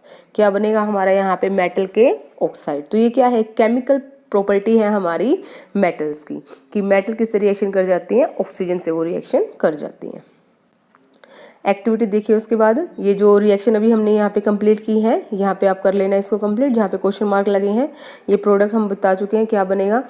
एक्टिविटी 4.3, एक्टिविटी 4.3 के अंदर देखिए ये एक्टिविटी आपकी, यहाँ पे भी आपको चेक करना है कि जो आपके पास जो नेचर आएगा आपका, जो भी रस्ट बना है उसका नेचर कैसा होगा। इस एक्टिविटी के लिए क्या करना है आपको, let us check the nature of the rust. जो नेचर आपका रस्ट का है वो आपको चेक करना है, आइदर इट इज एसिडिक और बेसिक। इसमें आपको क्या करवाना है, reaction between iron, oxygen and water. जब भी आयरन, ऑक्सीजन और वाटर रिएक्शन करते हैं तो किस चीज़ की फॉर्मेशन होती है, रस्ट की फॉर्मेशन होगी। किस चीज़ की फॉर्मेशन होगी, रस्ट, मतलब जंग लगेगा हमारा। और आपको क्या करना है, रस्ट को आपको उतार लेना है किसी भी ऐसे मटेरियल के ऊपर से। जैसे लोहे का कोई भी मटेरियल आपके पास है तो वहाँ से आप रस्ट को उतार लेंगे और उसको क्या कर लेंगे, आप उसको छोटे छोटे पीसेस के अंदर उसको बिल्कुल क्रश कर लेंगे, तोड़ लेंगे उसको। आप क्रश करने के बाद आपको क्या करना है, उसको थोड़ा सा पानी लेना है। पानी के अंदर आपको क्या करना है, मिक्स करना है किसको, रस्ट को। जब पानी के अंदर आप मिक्स करेंगे वो प्रॉपरली डिज़ोल्व तो नहीं होगा उसके अंदर, लेकिन कुछ एक पार्ट है उसका जो क्या हो जाएगा, पानी के अंदर डिज़ोल्व हो जाएगा। फिर आपका जो सॉल्यूशन आ गया है पानी का और जो रस्ट का आपका सॉल्यूशन बना है, उसको क्या करना है, आपको किसी एक कंटेनर के अंदर डाल लेना है, किसी वॉच ग्लास के अंदर। लैब में यूज़ करते हैं वॉच ग्लास। तो देखिए यहाँ पे है आपका, ये रखा है, ये वॉच ग्लास है आपका, ये लैब के अंदर परफॉर्म करके दिखाया गया है। ये वॉच ग्लास है, ये टेस्ट ट्यूब ली गई है और इस टेस्ट ट्यूब के अंदर क्या डाल दिया गया है, इसके अंदर क्या है, आपका पानी है और साथ में क्या है, आपका रस्ट है और उसका क्या कर दिया गया है, सॉल्यूशन बना दिया गया है। ये नीचे देखिए थोड़ा बहुत रस्ट नीचे बैठ गया है हमारा और कुछ एक रस्ट जो वाटर के अंदर डिजोल्व हो गया है वो हमारा यहाँ पे आपको नजर आ रहा है। फिर इस टेस्ट ट्यूब में से आपको जो आपका रस्ट वाला वाटर है आपको यहाँ पे निकाल लेना है। किसके अंदर निकाल लिया, हमें इसको वॉच ग्लास बोलते हैं। और ये निकालने के बाद हमारे पास दो कलर के लिटमस पेपर आते हैं। एक आते हैं रेड कलर के, एक आते हैं ब्लू कलर के। यहाँ से आपको पता होगा जो एसिड है वो क्या करते हैं, जो ब्लू कलर के लिटमस पेपर है उसको किस कलर में चेंज कर देते हैं, रेड में। आप ध्यान रखना, एसिड कौन सा कलर देते हैं हमें, रेड कलर। रेड कलर किस चीज़ का साइन होता है, ये डेंजर का साइन होता है। और आपको पता है हमारे पास बहुत सारे जो एसिड है वो कोरोसिव नेचर के होते हैं, वो जला देते हैं हमें। तो एसिड कैसा कलर देते हैं हमें, रेड कलर। किस लिटमस पेपर का, ब्लू का रेड कलर चेंज कर देते हैं। और जो बेस होते हैं वो क्या करते हैं, रेड कलर के लिटमस पेपर को किस कलर में चेंज कर देते हैं, ब्लू कलर में। किस कलर में चेंज करेंगे, ब्लू कलर में। अब आप देखिए यहाँ पे, तो यहाँ पे क्या लिया गया है, जो हमारे जो मेटल ऑक्साइड होंगे, क्योंकि यहाँ पे हमारे पास एक्चुअल में क्या आया है, आयरन का ऑक्साइड आ गया हमारे पास वाटर के अंदर जो डिजोल्व है। उसको अगर हम पानी के अंदर डिजोल्व होने के बाद अगर रेड लिटमस पेपर या ब्लू लिटमस पेपर से चेक करेंगे हम, तो ये कैसा कलर चेंज आ जाएगा, रेड लिटमस पेपर का हमारा आ जाएगा यहाँ पे blue colour. Red litmus paper किस में चेंज हो जाएगा, ब्लू लिटमस पेपर में। तो इसका मतलब क्या है कि जो हमने यहाँ पे सॉल्यूशन लिया था वो किस नेचर का है, बेसिक नेचर का है। क्योंकि कैसा कलर आएगा हमारे पास लिटमस पेपर का, रेड से ब्लू कलर। और अगर हम यहाँ पे ब्लू कलर का लिटमस पेपर डालेंगे तो उसका कोई कलर चेंज नहीं आएगा। तो आपको याद रखना है, basis turn red litmus paper blue, मतलब बेस टर्न टू ब्लू। तो यहाँ से हम बोल पाएंगे कि जितने भी हमारे पास जो मेटल ऑक्साइड्स हैं, मेटल के जो ऑक्साइड्स हैं उनका नेचर कैसा होता है, बेसिक नेचर। कैसे होते हैं हमारे मेटल के ऑक्साइड, मैग्नीशियम ऑक्साइड हो गया या फिर आयरन ऑक्साइड हो गया जिसको हम रस्ट बोलते हैं, इनका नेचर कैसा है, बेसिक नेचर। और एग्जाम्पल देखिए क्या बोले गए हैं, does copper also get rusted, क्या कॉपर मेटल के ऊपर भी रस्टिंग होती है, क्या उसके ऊपर भी कोई लेयर बन जाती है हमारी। I have seen a greenish deposit on the surface of copper vessel, आपने देखा होगा जैसे घर पे हम जो बर्तन यूज़ करते हैं कॉपर के, उनके ऊपर थोड़ी सी हमारी एक ग्रीनिश कलर की कोटिंग आ जाती है। या फिर जैसे आपने रिंग वगैरह डाली हो कभी कॉपर की, तो जो रिंग डालते हैं उसके नीचे हमारा ग्रीनिश कलर जो आ जाता है उंगली के ऊपर, जहाँ पे भी आपने वो रिंग डाल रखी है। तो जो ग्रीनिश कलर आया है हमारा वो किस चीज़ का कलर है, वो एक्चुअल में कॉपर के ऊपर किस चीज़ की फॉर्मेशन हुई है, रस्ट की फॉर्मेशन हुई है। और वो रस्ट का कलर हमें वहाँ पे नजर आएगा। तो यहाँ पे चेक कीजिए कि एक्चुअल में होता क्या उस रस्ट के अंदर, किस चीज़ की रिएक्शन होगी हमारे कॉपर के साथ जब जाके वो रस्ट की फॉर्मेशन होगी। देखिए, when a copper vessel is expose to moist air for long time, जैसे कॉपर के बर्तन है या कोई भी चीज़ है कॉपर की, अगर उसको लंबे टाइम के लिए हम मॉइस्ट एयर, मॉइस्ट का मतलब है जिस एयर के अंदर क्या है, नमी ज़्यादा है, उसके अंदर रखे रहेंगे, it acquires a dull green coating, तो इसके ऊपर क्या आ जाएगी, एक डल ग्रीन कलर की कोटिंग आ जाएगी। और जो ये ग्रीन कलर की कोटिंग है एक्चुअल में है क्या, ये it is a mixture of copper hydroxide and copper carbonate. Copper hydroxide का फॉर्मूला देखिए CuOH होल ट्वाइस और कॉपर कार्बोनेट का CuCO3। तो जो हमारे पास ये जो इकट्ठा हो गया कॉपर कार्बोनेट और कॉपर हाइड्रोक्साइड, एक्चुअल में क्या है, ये जो ग्रीनिश कलर की जो कोटिंग है वो है ये, मतलब एक तरह से रस्ट है ये। किसका रस्ट, कॉपर मेटल का रस्ट। देख भी रखा होगा आपने, ये रस्ट ग्रीनिश कलर का होता है। नेक्स्ट उसके बाद Now recall the activity of the burning magnesium ribbon. The ash obtained on burning magnesium ribbon is dissolved in water and test for its acidic and basic nature. इसमें क्या करना है, इस एक्टिविटी में आपको बोला गया है आपको मैग्नीशियम रिबन लेना है, उसको ऑक्सीजन की प्रेजेंस में आपको बर्न करना है और जो उसकी राख बनेगी, ऐश को हम क्या बोलते हैं, जो राख बनेगी जलाने के बाद उसको आपको क्या कर लेना है, वाटर के साथ डिजोल्व कर लेना है। फिर आपने जो राख डाली है पानी के अंदर मैग्नीशियम रिबन की, उस सॉल्यूशन से आपको एसिड और बेस का टेस्ट करना है। आपको रेड लिटमस पेपर के साथ चेक करना है, आपको ब्लू लिटमस पेपर के साथ चेक करना है। और आपको पता है जो भी हमारे मेटल के ऑक्साइड होते हैं वो किस नेचर के होते हैं, वो होते हैं हमारे बेसिक ऑक्साइड। तो यहाँ पे कौन सा कलर चेंज आएगा, हमारा जो रेड कलर का लिटमस पेपर है वो किस कलर में चेंज नजर आएगा, हमें ब्लू कलर में। You must have observed that red litmus turn blue. Red litmus paper किस में चेंज हो जाएगा, ब्लू लिटमस पेपर में हो जाएगा। So the oxide of magnesium is also basic in nature. तो जितने भी ऑक्साइड हैं हमारे मेटल के, चाहे आयरन का ऑक्साइड हो, चाहे कॉपर का ऑक्साइड हो, चाहे कोई भी मेटल हमारी एल्यूमिनियम का ऑक्साइड हो, किसी भी मेटल का ऑक्साइड, कैल्शियम का ऑक्साइड हो, हर एक मेटल के ऑक्साइड का नेचर कैसा होगा, हमारा बेसिक नेचर। तो आप लिख सकते हैं यहाँ पे हमने क्या कंक्लूजन निकाला इन एक्टिविटीज से, metallic oxides are basic in nature. Important आपका पॉइंट है ये, मेटल के ऑक्साइड्स होते हैं उनका नेचर कैसा होता है, बेसिक नेचर। हमने मेटल ऑक्साइड का नेचर तो चेक कर लिया, बेसिक है। अब हमें चेक करना है नॉन मेटल ऑक्साइड। जो नॉन मेटल ऑक्सीजन से रिएक्शन करेंगी तो उनके जो ऑक्साइड्स बनेंगे उनका नेचर एसिडिक होगा या फिर बेसिक होगा। तो चेक करते हैं इसको, एक एक्टिविटी से चेक करना है इसको भी आपको। एक्टिविटी में मैं बता देती हूँ आपको क्या करना है। यहाँ पे देखिए, यहाँ पे क्या करना है आपको, यहाँ पे कि स्पून नज़र आ रहा है, इस स्पून के अंदर आपको, ये आपको स्पून नज़र आ रहा है, इस स्पून के अंदर आपको जो येलो कलर का जो सब्सटेंस नज़र आ रहा है ये है आपका सल्फर का पाउडर। और सल्फर क्या होती है, एक नॉन मेटल। क्या है ये, एक सल्फर का पाउडर है। सल्फर क्या है, आपकी नॉन मेटल है। आपको क्या करना है, इसको गर्म करना है, ठीक है। जैसे ही आप इसको गर्म करोगे, हीट करोगे, हीट करने के बाद क्या होगा, ऑक्सीजन इससे रिएक्शन करना शुरू कर देगा। मतलब ये सल्फर आपका स्पून के अंदर, आपने इसको हीट किया ऑक्सीजन की प्रेजेंस में, क्योंकि हमारे एयर में ऑक्सीजन बहुत ज़्यादा है और वो जल्दी से किसी ना किसी चीज़ के साथ रिएक्शन कर जाएगी। और जैसे इसको हम हीट करेंगे तो हमारे पास एक गैस की फॉर्मेशन होगी, और वो गैस कौन सी होगी, सल्फर डाइऑक्साइड गैस। जैसे ही ये येलो सब्सटेंस जो कि सल्फर है जलना शुरू करेगा, उसको हम क्या कर देंगे, इस कंटेनर के अंदर इसको हम डाल देंगे। दिख रहा है आपको ये कंटेनर, इस कंटेनर के अंदर इसको हमें क्या करना है, डालना है। ये इसके अंदर आपको ये स्पून दिख रहा होगा ना, ये स्पून बर्निंग करते हुए उसको हम क्या करेंगे, इसके अंदर डाल देंगे। ऊपर से जो ढक्कन है हमारा, जो लीड है, उसको हम कवर कर देंगे। अब जो सल्फर डाइऑक्साइड गैस है हमारी, वो कहाँ पे इकट्ठा हो गई होगी, इस कंटेनर के अंदर इकट्ठा हो गई होगी। इसको टम्बलर बोलते हैं, ग्लास टम्बलर है आपका ये, इसके अंदर इकट्ठा हो गई होगी। ढकने से फ़ायदा क्या होगा कि गैस बाहर नहीं निकलेगी। फिर हमें क्या करना है, थोड़े टाइम के बाद इसके अंदर, इसको लिड को हटा के हमें क्या डाल देना है, इसको वाटर ऐड कर देना है। वाटर ऐड कर, जैसे ही हम थोड़ा सा वाटर ऐड करेंगे, वाटर ऐड करते इसको लिड को हमें क्या कर देना है, फिर से ढक्कन को बंद कर देना है।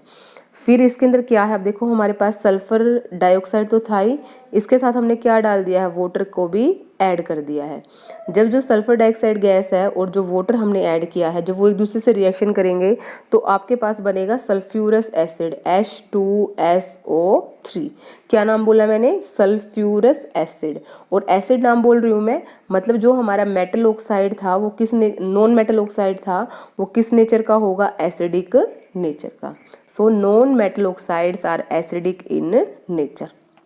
यहाँ पे देखिए आपको क्या बताया गया है, ये एक तरह का वही स्पून है जिसके अंदर सल्फर पाउडर डाला गया है। अगर आपको इस तरह का लैब के अंदर ये इंस्ट्रूमेंट आपके पास अवेलेबल नहीं है तो ये आप घर पे भी इस तरह का स्पून इसका आप बना सकते हो। जो हमारा ढक्कन है, किसी भी जो बोतल वगैरह है उसका यूज़ किया गया है, मेटल से इसको क्या कर दिया गया है, टाई कर दिया गया है, और इसके अंदर हम क्या डालेंगे, सल्फर पाउडर। मतलब यही शो किया गया है इस फॉर्म के अंदर आपका। नेक्स्ट देखिए यहाँ पे क्या दिखाया है, बर्निंग ऑफ सल्फर पाउडर। जब यहाँ पे ये सॉल्यूशन बन जाएगा आपका, बर्न करने के बाद जब हमने पानी डाल दिया था सल्फर ऑक्साइड के अंदर, तो इसको हम क्या कर लेंगे, वॉच ग्लास के अंदर ले लेंगे। फिर इसके अंदर हम क्या डालेंगे, हम डालेंगे इसके ऊपर लिटमस पेपर। तो लिटमस पेपर में पता है आपको इसका कलर कैसा होगा, आपका रेड कलर आ जाएगा, ब्लू लिटमस पेपर का। रेड कलर क्यों आएगा? क्योंकि जो एसिड्स होते हैं वो क्या करते हैं, ब्लू लिटमस पेपर को किस कलर में कन्वर्ट कर देते हैं, रेड कलर में। तो यहाँ पे हमने की है testing of the solution with the litmus paper. आप दोनों कलर के लिटमस पेपर डालेंगे, रेड भी डालेंगे, ब्लू भी डालेंगे, और आपको चेक करना है किस कलर के लिटमस पेपर के अंदर चेंज आया है। एसिड कैसे कलर के लिटमस पेपर में चेंज हो जाते हैं, रेड कलर के लिटमस पेपर में ब्लू से रेड आ जाता है, और बेस में क्या आता है, ब्लू से आपका रेड से ब्लू आ जाएगा, उसका उल्टा हो जाएगा बिल्कुल। तो ये थी आपकी एक्टिविटी। इसके बाद देखिए metals and non metals in acid and base. आपको यहाँ पे एसिड और बेस के नाम लिखने हैं, और उसके अंदर आपको बताना है किसके अंदर कौन सा एसिड है, एसिड के अंदर कौन सी मेटल है और कौन सी आपकी नॉन मेटल है। तो जैसे देखिए यहाँ पे सबसे पहले लिखा हुआ है कैल्शियम हाइड्रोक्साइड। कैल्शियम हाइड्रोक्साइड के अंदर कौन सी मेटल है आपकी, कैल्शियम। इसको आपको फिल करना है, फिल करते हैं इसको हम। जैसे अभी हमने यहाँ पे लिख दिया magnesium hydroxide, MgOH whole twice. Magnesium hydroxide के अंदर आपको Mg नजर आ रहा है, ये क्या है, हमारी मैग्नीशियम मेटल है। क्या है ये, मैग्नीशियम मेटल है। ये बेस है हमारा, ये भी क्या है, बेस है। इसी तरह aluminium hydroxide AlOH whole thrice, ये क्या है, एल्यूमिनियम हाइड्रोक्साइड। एल्यूमिनियम हाइड्रोक्साइड के अंदर कौन सी हमारी मेटल है, एल्यूमिनियम मेटल है। एल्यूमिनियम हाइड्रोक्साइड एक बेस था, और बेस के अंदर कौन सी मेटल प्रेजेंट है, हमारी एल्यूमिनियम मेटल। इसी तरह हम और कोई एग्जांपल ले सकते हैं, lithium hydroxide LiOH whole thrice. तो जो लिथियम LiOH ओनली ये आएगा इसका फॉर्मूला, लिथियम हाइड्रोक्साइड। तो जो लिथियम हाइड्रोक्साइड है इसके अंदर कौन सी मेटल है, हमारी लिथियम मेटल। तो यहाँ पे आपको और भी ट्राई करने हैं, आपको कोई भी बेस लिखिए और उसके अंदर से मेटल फाइंड आउट कीजिए कि उसके अंदर कौन सी मेटल है। इसी तरह आपको एसिड के नाम लिखने हैं, और एसिड के अंदर आपको क्या चेक करना है, कौन सी नॉन मेटल है। सबसे पहले सल्फ्यूरिक एसिड लिखा हुआ है। सल्फ्यूरिक एसिड का फॉर्मूला क्या होता है, H2SO4। H2SO4 के अंदर सल्फर क्या है, हमारी नॉन मेटल। क्या है इसके अंदर, सल्फ्यूरिक एसिड के अंदर सल्फर हमारी क्या है, नॉन मेटल। उसके बाद है आपका HNO3, इसको बोलते हैं हम नाइट्रिक एसिड। इसके अंदर नॉन मेटल कौन सी है, हमारी HNO3 के अंदर नाइट्रोजन। यहाँ पे क्या है, नॉन मेटल नाइट्रोजन। उसके बाद है H3PO4, ये है हमारा फॉस्फोरिक एसिड, और फॉस्फोरस इसके अंदर क्या है, हमारी नॉन मेटल। H2CO3 ये कार्बोनिक एसिड है, कार्बन क्या है इसके अंदर, हमारी नॉन मेटल। तो इस तरह से आप कोई भी एग्जांपल लीजिए एसिड का और बेस का, और उसके अंदर से आपको सेपरेट करना है मेटल का नाम और नॉन मेटल का नाम। नेक्स्ट देखिए, the name of the product formed is the reaction of sulphur and oxygen is sulphur dioxide gas. ये बात कर चुके हम, सल्फर ऑक्सीजन से रिएक्शन करके सल्फर डाइऑक्साइड गैस बनाएगी, और सल्फर डाइऑक्साइड गैस वाटर से रिएक्शन करके क्या बनाएगी, सल्फ्यूरस एसिड। और सल्फ्यूरस एसिड क्या करेगा, क्या कर देगा, कौन से लिटमस को कौन से लिटमस में चेंज करेगा, ये ब्लू कलर के लिटमस को रेड लिटमस में चेंज कर देगा। यहाँ से जो कंक्लूजन निकला हमारा उस एक्टिविटी का वो क्या है, oxides of non metals are acidic in nature. जो हमारे नॉन मेटल के ऑक्साइड होते हैं वो किस नेचर के होते हैं, एसिडिक नेचर के होते हैं, और मेटल के ऑक्साइड किस नेचर के होते हैं, हमारे बेसिक नेचर के। Recall the name of some of the laboratory acid and base you have read. ये आपको यहाँ पे वही बोला गया है जो हमने टेबल 4.4 अभी फिल की है ना, तो इन्होंने यही बोला है कि आप कोई भी एसिड और बेस का नाम अपने लैब से आप चेक कीजिए, और उस एसिड और बेस के अंदर जो भी आपकी मेटल और नॉन मेटल प्रेजेंट है उसका आपको नाम लिखना है। तो ये बोला आपको टेबल 4.4 के अंदर। फिल कर लिया ये हमने ऑलरेडी, ये हम फिल कर चुके हैं।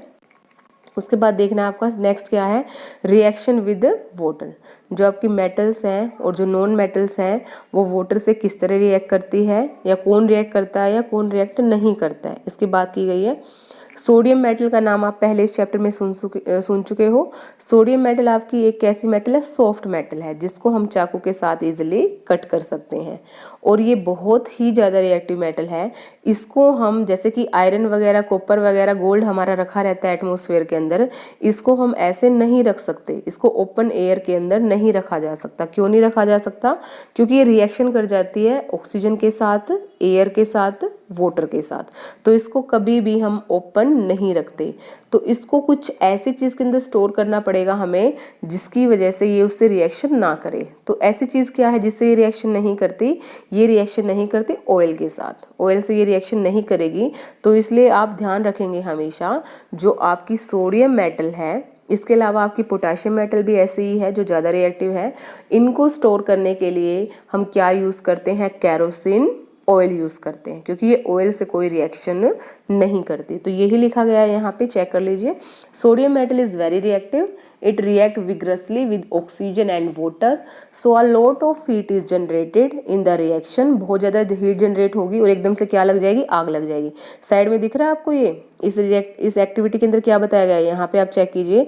यहाँ पे ये आपका वाटर लिया गया है एक ग्लास कंटेनर के अंदर, उसके अंदर आपने क्या डाल दिया है, एक सोडियम मेटल का एक छोटा सा टुकड़ा डाल दिया है। जैसे ही सोडियम मेटल पानी के अंदर डलती है वैसे आपको यहाँ पे क्या नजर आ रही है, आग नजर आ रही है।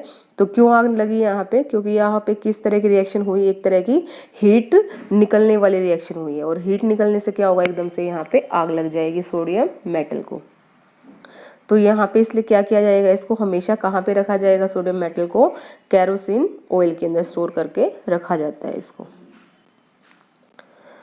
ये आपको इसी एक्टिविटी के बारे में बताया गया है, और ये बोला गया है स्पेशली कि जो ये एक्टिविटी है स्कूल में आपको टीचर करके दिखाएंगे। और इसमें आपको क्या करना है, एक छोटी सी आपको मेटल लेनी है। कौन सी मेटल, सोडियम मेटल। छोटा सा पीस लेना है उसका, कितना पीस, जितना कि आपके गेहूं का दाने का पीस होता है ना, उतना पीस लेना हमें। और उसको क्या करना है, ये ऑक्सीजन से और वाटर से रिएक्शन हमें करके चेक करनी है। तो देखिए क्या लिखा गया है, टेक अ 250 ml बीकर, एक बीकर लेना है जो कि अभी मैंने आपको बताया था, जिसके अंदर पानी डला हुआ है। पानी डालना है, छोटा सा पीस डालना है उसमें सोडियम मेटल का। और जैसे ही आप सोडियम मेटल का पीस उसके अंदर डालेंगे तो क्या होगा, एकदम से आपको वहाँ पे आग नजर आएगी। और आग लगी है तो इसका मतलब एक्सोथर्मिक रिएक्शन हुई है। तो इस तरह से इसको हैंडलिंग क्या करते हैं, हम बहुत ही ध्यान से हैंडल करते हैं इस तरह के मेटल्स को। अब आपको क्या करना है, जैसे ये आग बुझ जाएगी, आग बुझने के बाद आप क्या करेंगे, इसके अंदर आप थोड़ा सा सॉल्यूशन निकाल के यहाँ से आप लिटमस पेपर से इसका कलर चेक करेंगे। अगर आपका रेड कलर से ब्लू कलर आएगा तो बेसिक नेचर होगा, और ब्लू से रेड आएगा तो आपका एसिडिक नेचर होगा। और आपको पता ही है मेटल ऑक्साइड का नेचर कैसा होता है, मेटल ऑक्साइड का नेचर होता है आपका बेसिक नेचर। ये है ना आपका सोडियम ऑक्साइड। अगर इसको हम लिटमस पेपर से चेक करेंगे तो ये हमें कैसा कलर देगा, यहाँ पे हमारा कलर आ जाएगा रेड से ब्लू, लिटमस का पेपर का कलर चेंज आ जाएगा। तो हम बोल सकते हैं कैसा नेचर है यहाँ पे मेटल ऑक्साइड का, बेसिक नेचर। और जो मेटल हाइड्रोक्साइड बनता है, जो यहाँ पे बना है हमारा, मेटल हाइड्रोक्साइड का नेचर भी कैसा होगा हमारा, बेसिक नेचर। क्योंकि मेटल हाइड्रोक्साइड क्या होते हैं, एक्चुअल में बेस ही तो होते हैं। जैसे मैंने यहाँ पे लिख दिया NaOH, मेटल हाइड्रोक्साइड क्या है, एक बेस ही तो है, क्योंकि इसके अंदर क्या प्रेजेंट है, आपकी मेटल प्रेजेंट है, सोडियम। और मेटल का नेचर कैसा होता है, बेसिक नेचर। नेक्स्ट चेक कीजिए, उसके बाद क्या है आपका, इसमें कंक्लूजन बताया गया होता क्या है। You observe that sodium metal react vigorously with water, water से बहुत जल्दी रिएक्शन करती है। Some other metals do not do so, और जो हमारी सारी मेटल्स है वो इतनी जल्दी से रिएक्शन नहीं करती हैं वाटर के साथ। जैसे कि आप लोहा ले लीजिए, लोहा रिएक्शन करेगा पानी के साथ, लेकिन बहुत धीरे धीरे वो रिएक्शन करता है। Generally non metals don't react with water though they may be very reactive in air. अब देखो यहाँ तक तो हमने मेटल्स के बारे में कर लिया है, मेटल ऑक्सीजन से रिएक्शन करती हैं, मेटल वाटर से रिएक्शन करती हैं। लेकिन यहाँ पे हमने बात की कि जो हमारी नॉन मेटल्स हैं वो किससे रिएक्शन नहीं करती, वाटर से रिएक्शन नहीं करती हैं। वो और किसके साथ रिएक्शन कर जाती है, वो एयर से रिएक्शन कर जाएंगी, लेकिन वाटर से रिएक्शन नहीं करती है हमारी नॉन मेटल। तो इसलिए नॉन मेटल को कहाँ स्टोर करें, हम पानी में स्टोर करें या वो उसके अंदर एयर के अंदर स्टोर करें। देखो एयर से तो वो रिएक्शन कर जाएंगी और पानी से वो कभी रिएक्शन ही नहीं करती हैं। तो नॉन मेटल को स्टोर कहाँ पे किया जाता है, पानी के अंदर। मेटल को कहाँ पे स्टोर किया जाता है, जो ज़्यादा रिएक्टिव मेटल है उनको स्टोर किया जाता है ऑयल के अंदर। और नॉन मेटल को कहाँ स्टोर किया जाता है, वाटर के अंदर। क्योंकि नॉन मेटल चाहे कितनी भी रिएक्टिव नॉन मेटल हो, वो कभी भी वाटर से रिएक्शन नहीं करेगी। तो ध्यान से एक बार चेक करना है, यहाँ पे एक नॉन मेटल है जिसके बारे में बोला गया है यहाँ पे, phosphorus is a very reactive non metal. Phosphorus क्या है, एक बहुत ही ज़्यादा रिएक्टिव नॉन मेटल है। It catches fire expose to air, जैसे इसको हम ओपन एयर के अंदर रखते हैं तो आग लग जाती है इसके अंदर। इसलिए क्या किया जाता है, जो फॉस्फोरस है उसको आग लगने से बचाने के लिए उसको कहाँ पे स्टोर किया जाता है, इट्स स्टोर्ड इन वाटर। कहाँ पे स्टोर किया जाएगा इसको, वाटर के अंदर, ताकि इसका डायरेक्ट ऑक्सीजन से कंटैक्ट हम तोड़ सकें। उसके बाद नेक्स्ट है आपका रिएक्शन विद एसिड्स और रिएक्शन विद बेस और डिस्प्लेसमेंट रिएक्शन है, और उसके बाद है आपका uses of metals and non metals, वो हम नेक्स्ट वीडियो के अंदर करेंगे। Hello students, we are going to start chapter number 4। Chapter name is materials, metals and non metals. 8th class का चैप्टर है ये। इसकी हम पहली 2 वीडियो डाल चुके हैं, जिसके अंदर आपको देख लेना है physical properties of metals and non metals, और केमिकल प्रॉपर्टीज़ में हम वाटर के साथ और ऑक्सीजन के साथ रिएक्शन बता चुके हैं उन वीडियोस के अंदर।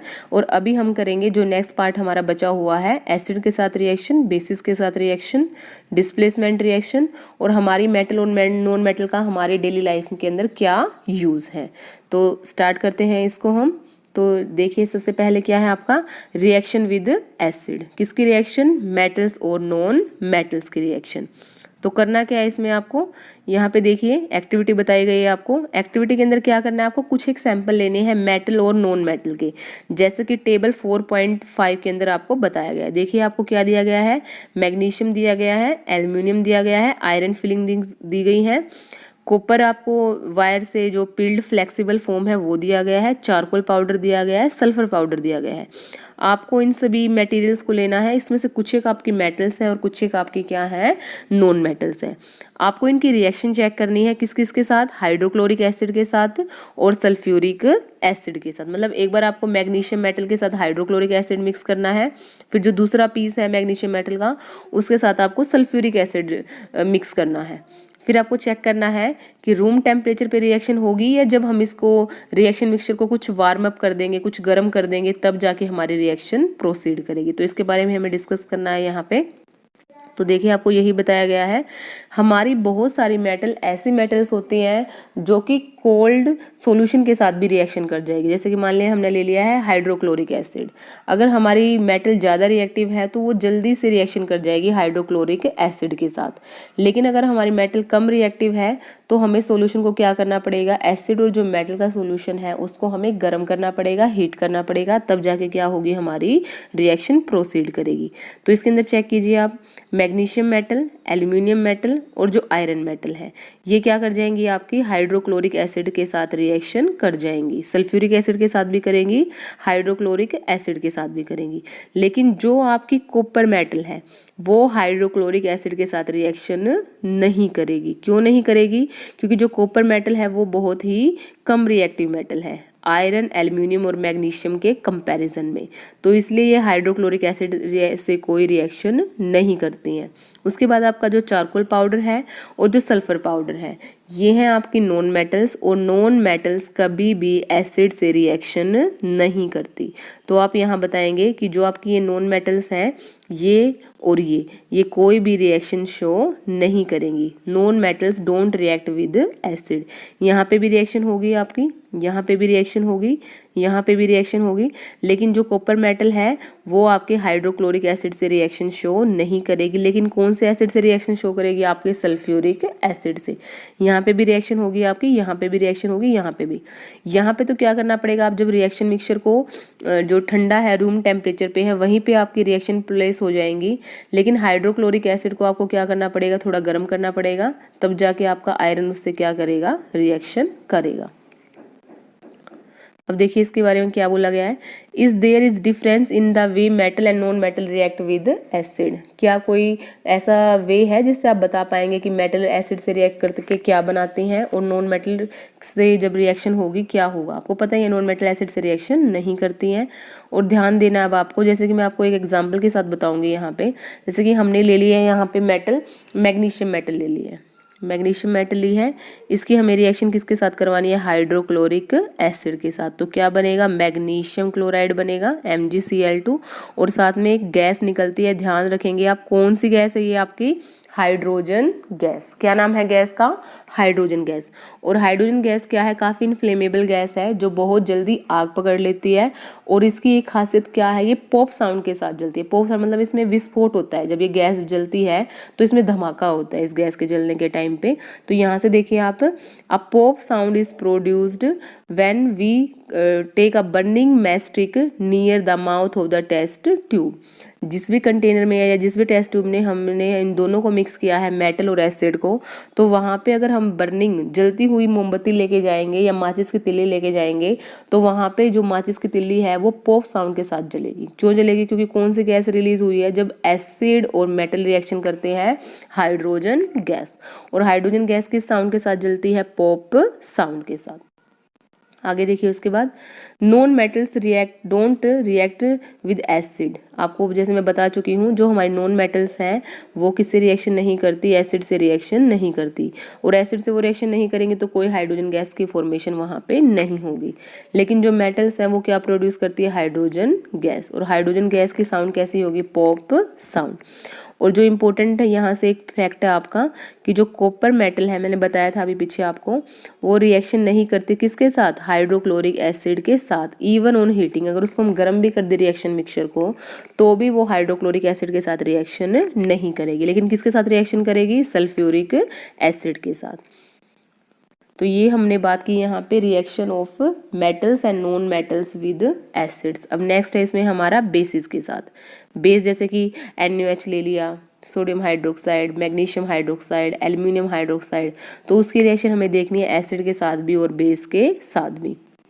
तो सबसे पहले इन्होंने यही बोला आपको कि जो आपकी मेटल्स हैं वो किससे रिएक्ट करती हैं? बेसिस से रिएक्शन करती हैं। और बेसिस से रिएक्शन करने के बाद वो क्या बनाती है? Hydrogen gas. जो इंपॉर्टेंट है वही मैं यहाँ पे अंडरलाइन कर रही हूँ। मेटल्स रिएक्ट विद, ऊपर किया था हमने एसिड्स, अभी हम कर रहे हैं bases. Metals react with bases to produce hydrogen gas. Metal base से रिएक्शन करके क्या बनाती है? हाइड्रोजन गैस हाइड्रोजन गैस की फॉर्मेशन करती हैं। But the reaction of non metals with bases are complex. जो नॉन मेटल की रिएक्शन है बेस के साथ वो कैसी होती है? कॉम्प्लेक्स रिएक्शन होती है। जैसे एक एग्जांपल ले लेते हैं इसका हम। जैसे हमने यहाँ पे नॉन मेटल ले ली है, मेटल ले लिया, यहाँ पे हमने ले लिया है मैग्नीशियम, सेम मेटल ले लिया है। इसकी रिएक्शन हमने करवाई है किसके साथ? मैग्नीशियम सोडियम हाइड्रोक्साइड के साथ, क्योंकि बेस है हमारा। या फिर किसी भी आप कोई भी आप मेटल और बेस की सारी रिएक्शन आप अपने आप से करवा सकते हो। तो यहाँ पे भी क्या होगा? आपकी हाइड्रोजन गैस की फॉर्मेशन होगी। तो चेक कीजिए उसके बाद आपका रिएक्शन। जैसे मैंने यहाँ पे ली है जिंक मेटल ले ली है, उसकी रिएक्शन करवाई है मैंने सोडियम हाइड्रोक्साइड के साथ। तो फॉर्मेशन किसकी चीज होगी यहाँ पे? Na2ZnO। इसको हम बोलते हैं सोडियम जिंकेट। और साथ में कौन सी गैस रिलीज होगी? आपकी हाइड्रोजन गैस। तो आपको ध्यान क्या रखना है, जब आपके बेस मेटल से रिएक्शन करते हैं तो कौन सी गैस रिलीज होगी? आपकी हाइड्रोजन गैस। और साथ में क्या बनेगा? आपका सोल्ट बनेगा। क्या नाम है इसका? Sodium zincate. नेक्स्ट है आपकी डिस्प्लेसमेंट रिएक्शन। डिस्प्लेस मतलब प्लेस में चेंज आ जाना। और प्लेस किसका चेंज होगा? जो ज़्यादा रिएक्टिव मेटल है वो किसका प्लेस चेंज कर लेगी? लेस रिएक्टिव मेटल का। एग्जाम्पल से समझ आ जाएगा आपको ये। Recall the activity of reaction between copper sulphate and iron that you performed in class 7। Class 7 में कर चुके हो आप। एक्टिविटी है जिसके अंदर क्या करना है आपको? कॉपर जो मेटल है उसकी आपको रिएक्शन करवानी है, कॉपर सल्फेट सॉल्यूशन की आपको रिएक्शन करवानी है। किस मेटल के साथ? आयरन मेटल के साथ। अब आपको पता है आयरन और कॉपर में से आपकी ज़्यादा रिएक्टिव मेटल कौन सी होगी? आपकी आयरन मेटल।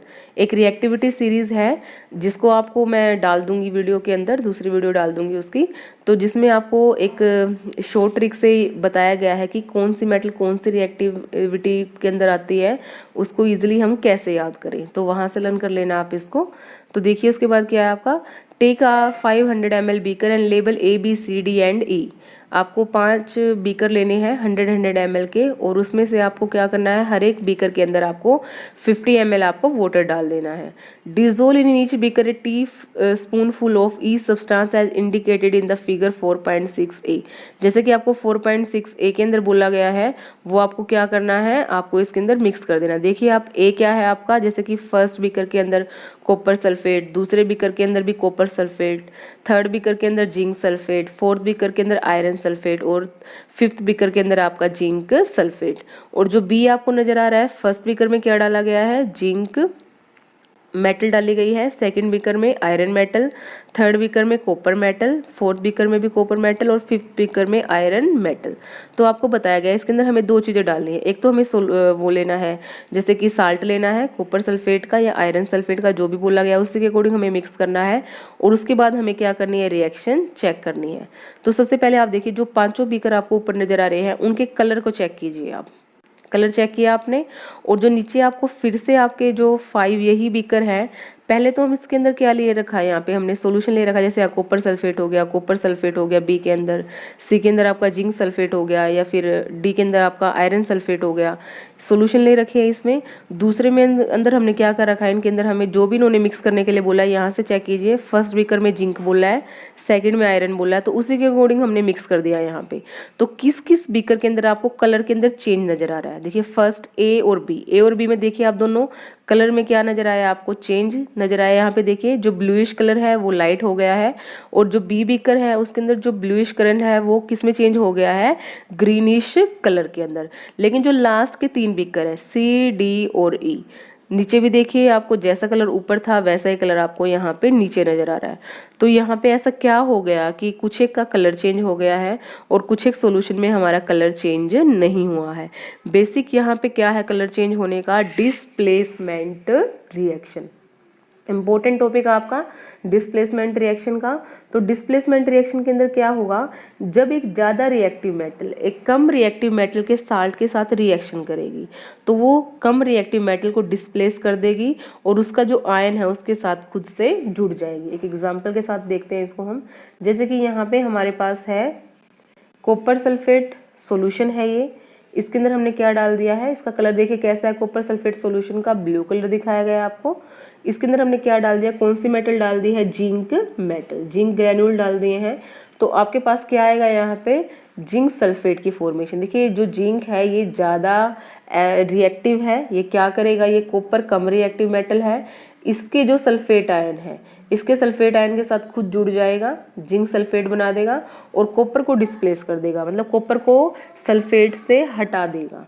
तो जब ज़्यादा पावरफुल किसी वीक को उसके प्लेस से चेंज करवा देगा और उसके प्लेस पे खुद आ जाएगा तो उस रिएक्शन को हम क्या बोलते हैं, डिस्प्लेसमेंट। प्लेस को चेंज कर दिया गया है, किसने चेंज किया है, ज़्यादा रिएक्टिव मेटल ने, और किसको डिस्प्लेस किया है, कम रिएक्टिव मेटल को। देखो अब इसी रिएक्शन वो इस तरह से करती हूँ जैसे कि हमारे पास जो प्रोडक्ट बने थे, एक तो मेरे पास आया था जिंक सल्फेट और दूसरा क्या है, कॉपर। जो प्रोडक्ट है ये यूज कर रही हूँ मैं। अब देखिए क्या यहाँ पे कोई रिएक्शन होगी हमारी, अब देखो कौन ज़्यादा रिएक्टिव है, जिंक ज़्यादा रिएक्टिव है या कॉपर ज़्यादा रिएक्टिव है, जिंक ज़्यादा रिएक्टिव है, ये अपने सल्फेट आयन को कॉपर को डोनेट नहीं करेगा, डिस्प्लेस नहीं करवाने देगा ये, तो ये रिएक्शन हमारी पॉसिबल नहीं है। तो जहाँ जहाँ पे आपको कलर के अंदर कोई चेंज नज़र नहीं आया है वहाँ पे आपकी कोई रिएक्शन नहीं हुई है, और जहाँ पे आपको कलर के अंदर चेंज नज़र आया है वहाँ पे आपकी कौन सी रिएक्शन हुई है, वहाँ पे आपकी हुई है डिस्प्लेसमेंट रिएक्शन। तो बीकर ए के अंदर, बीकर बी के अंदर आपकी हुई है डिस्प्लेसमेंट रिएक्शन, और बीकर जो आपका सी डी और ई है वहाँ पे कोई भी डिस्प्लेसमेंट रिएक्शन नहीं हुई है। देखो जनरल सी हम जो कॉमन लाइफ है, जो डेली लाइफ है उससे आप कर लो। मान लिया कोई एक पावरफुल आदमी है तो क्या वो अपने सराउंडिंग में जो वीक आदमी है उसको अपने पास कुछ एक्स्ट्रा रखने देगा, नहीं रखने देगा। वो क्या कर लेगा, उसके पास जो एक्स्ट्रा चीज़ है उसको वो छीन लेगा वो, क्योंकि उसकी पावर क्या है, ज़्यादा है। तो जो ज़्यादा पावरफुल है वो जो कम पावरफुल आदमी है, जो वीक पर्सन है, उसको वहाँ पे जो भी उसके पास एक्स्ट्रा जो भी सामान है या कोई भी चीज़ लगा लीजिए आप, उसको अपने पास नहीं रखने देंगे। उसके बाद नेक्स्ट देखिए uses of metals and non metals. Metal और नॉन मेटल के क्या यूज़ हैं हमारे डेली लाइफ के अंदर, ये आपको सारा वही बताया गया है, कहाँ पे डिस्प्लेसमेंट हुई है, कहाँ पे डिस्प्लेसमेंट नहीं हुई है। You have to be able to guess why metals are used in making machinery, automobiles, aeroplane, trains, satellite, industrial gadgets, cooking utensils, water boiler etcetera. आपको पता ही है हम कहीं ना कहीं अपने डेली लाइफ में किसी ना किसी फॉर्म के अंदर कोई ना कोई मेटल या नॉन मेटल को यूज़ हम करते हैं। You are also familiar with the use of some non metals, कुछ नॉन मेटल्स के यूज को भी पता है आपको, जैसे ऑक्सीजन गैस है, सांस लेने के लिए यूज करते हो आप। कार्बन है, हमारे फूड वगैरह के अंदर कितना सारा कार्बन प्रेजेंट है, खाने के काम आता है वो हमारे। तो अब यही बताया गया आपको कि आपको चेक करना है, यहाँ पे आपको गैस करना है और आपको यहाँ पे आंसर भी देना है कि यहाँ पे कौन सी मेटल होगी आपकी और कौन सी नॉन मेटल होगी। Non metal is essential for our life which all living beings inhale during breathing. तो आपको आंसर देना है इसका, कौन सी ऐसी नॉन मेटल है जो हमारी लाइफ के लिए जरूरी है और जिसका यूज हर कोई जो भी जीवित प्राणी है वो उसको सांस लेने के लिए यूज करते हैं। सभी को पता है कौन सी गैस होती है, वो ऑक्सीजन गैस। ऑक्सीजन गैस एक नॉन मेटल है जिसका यूज हम क्या, जितने भी लिविंग थिंग है हमारी अर्थ के ऊपर, वो उसका यूज किसमें करते हैं, सांस लेने के लिए। Non metal used in fertilisers to enhance the growth of plant. अभी हमने पीछे किया था कि एक ऐसी नॉन मेटल है जिसको पानी के अंदर स्टोर करते हैं, तो वही नॉन मेटल आंसर आएगा यहाँ पे। कौन सी नॉन मेटल है जिसको हम पानी के अंदर स्टोर करते हैं और वो एज अ फर्टिलाइजर भी यूज की जाती है।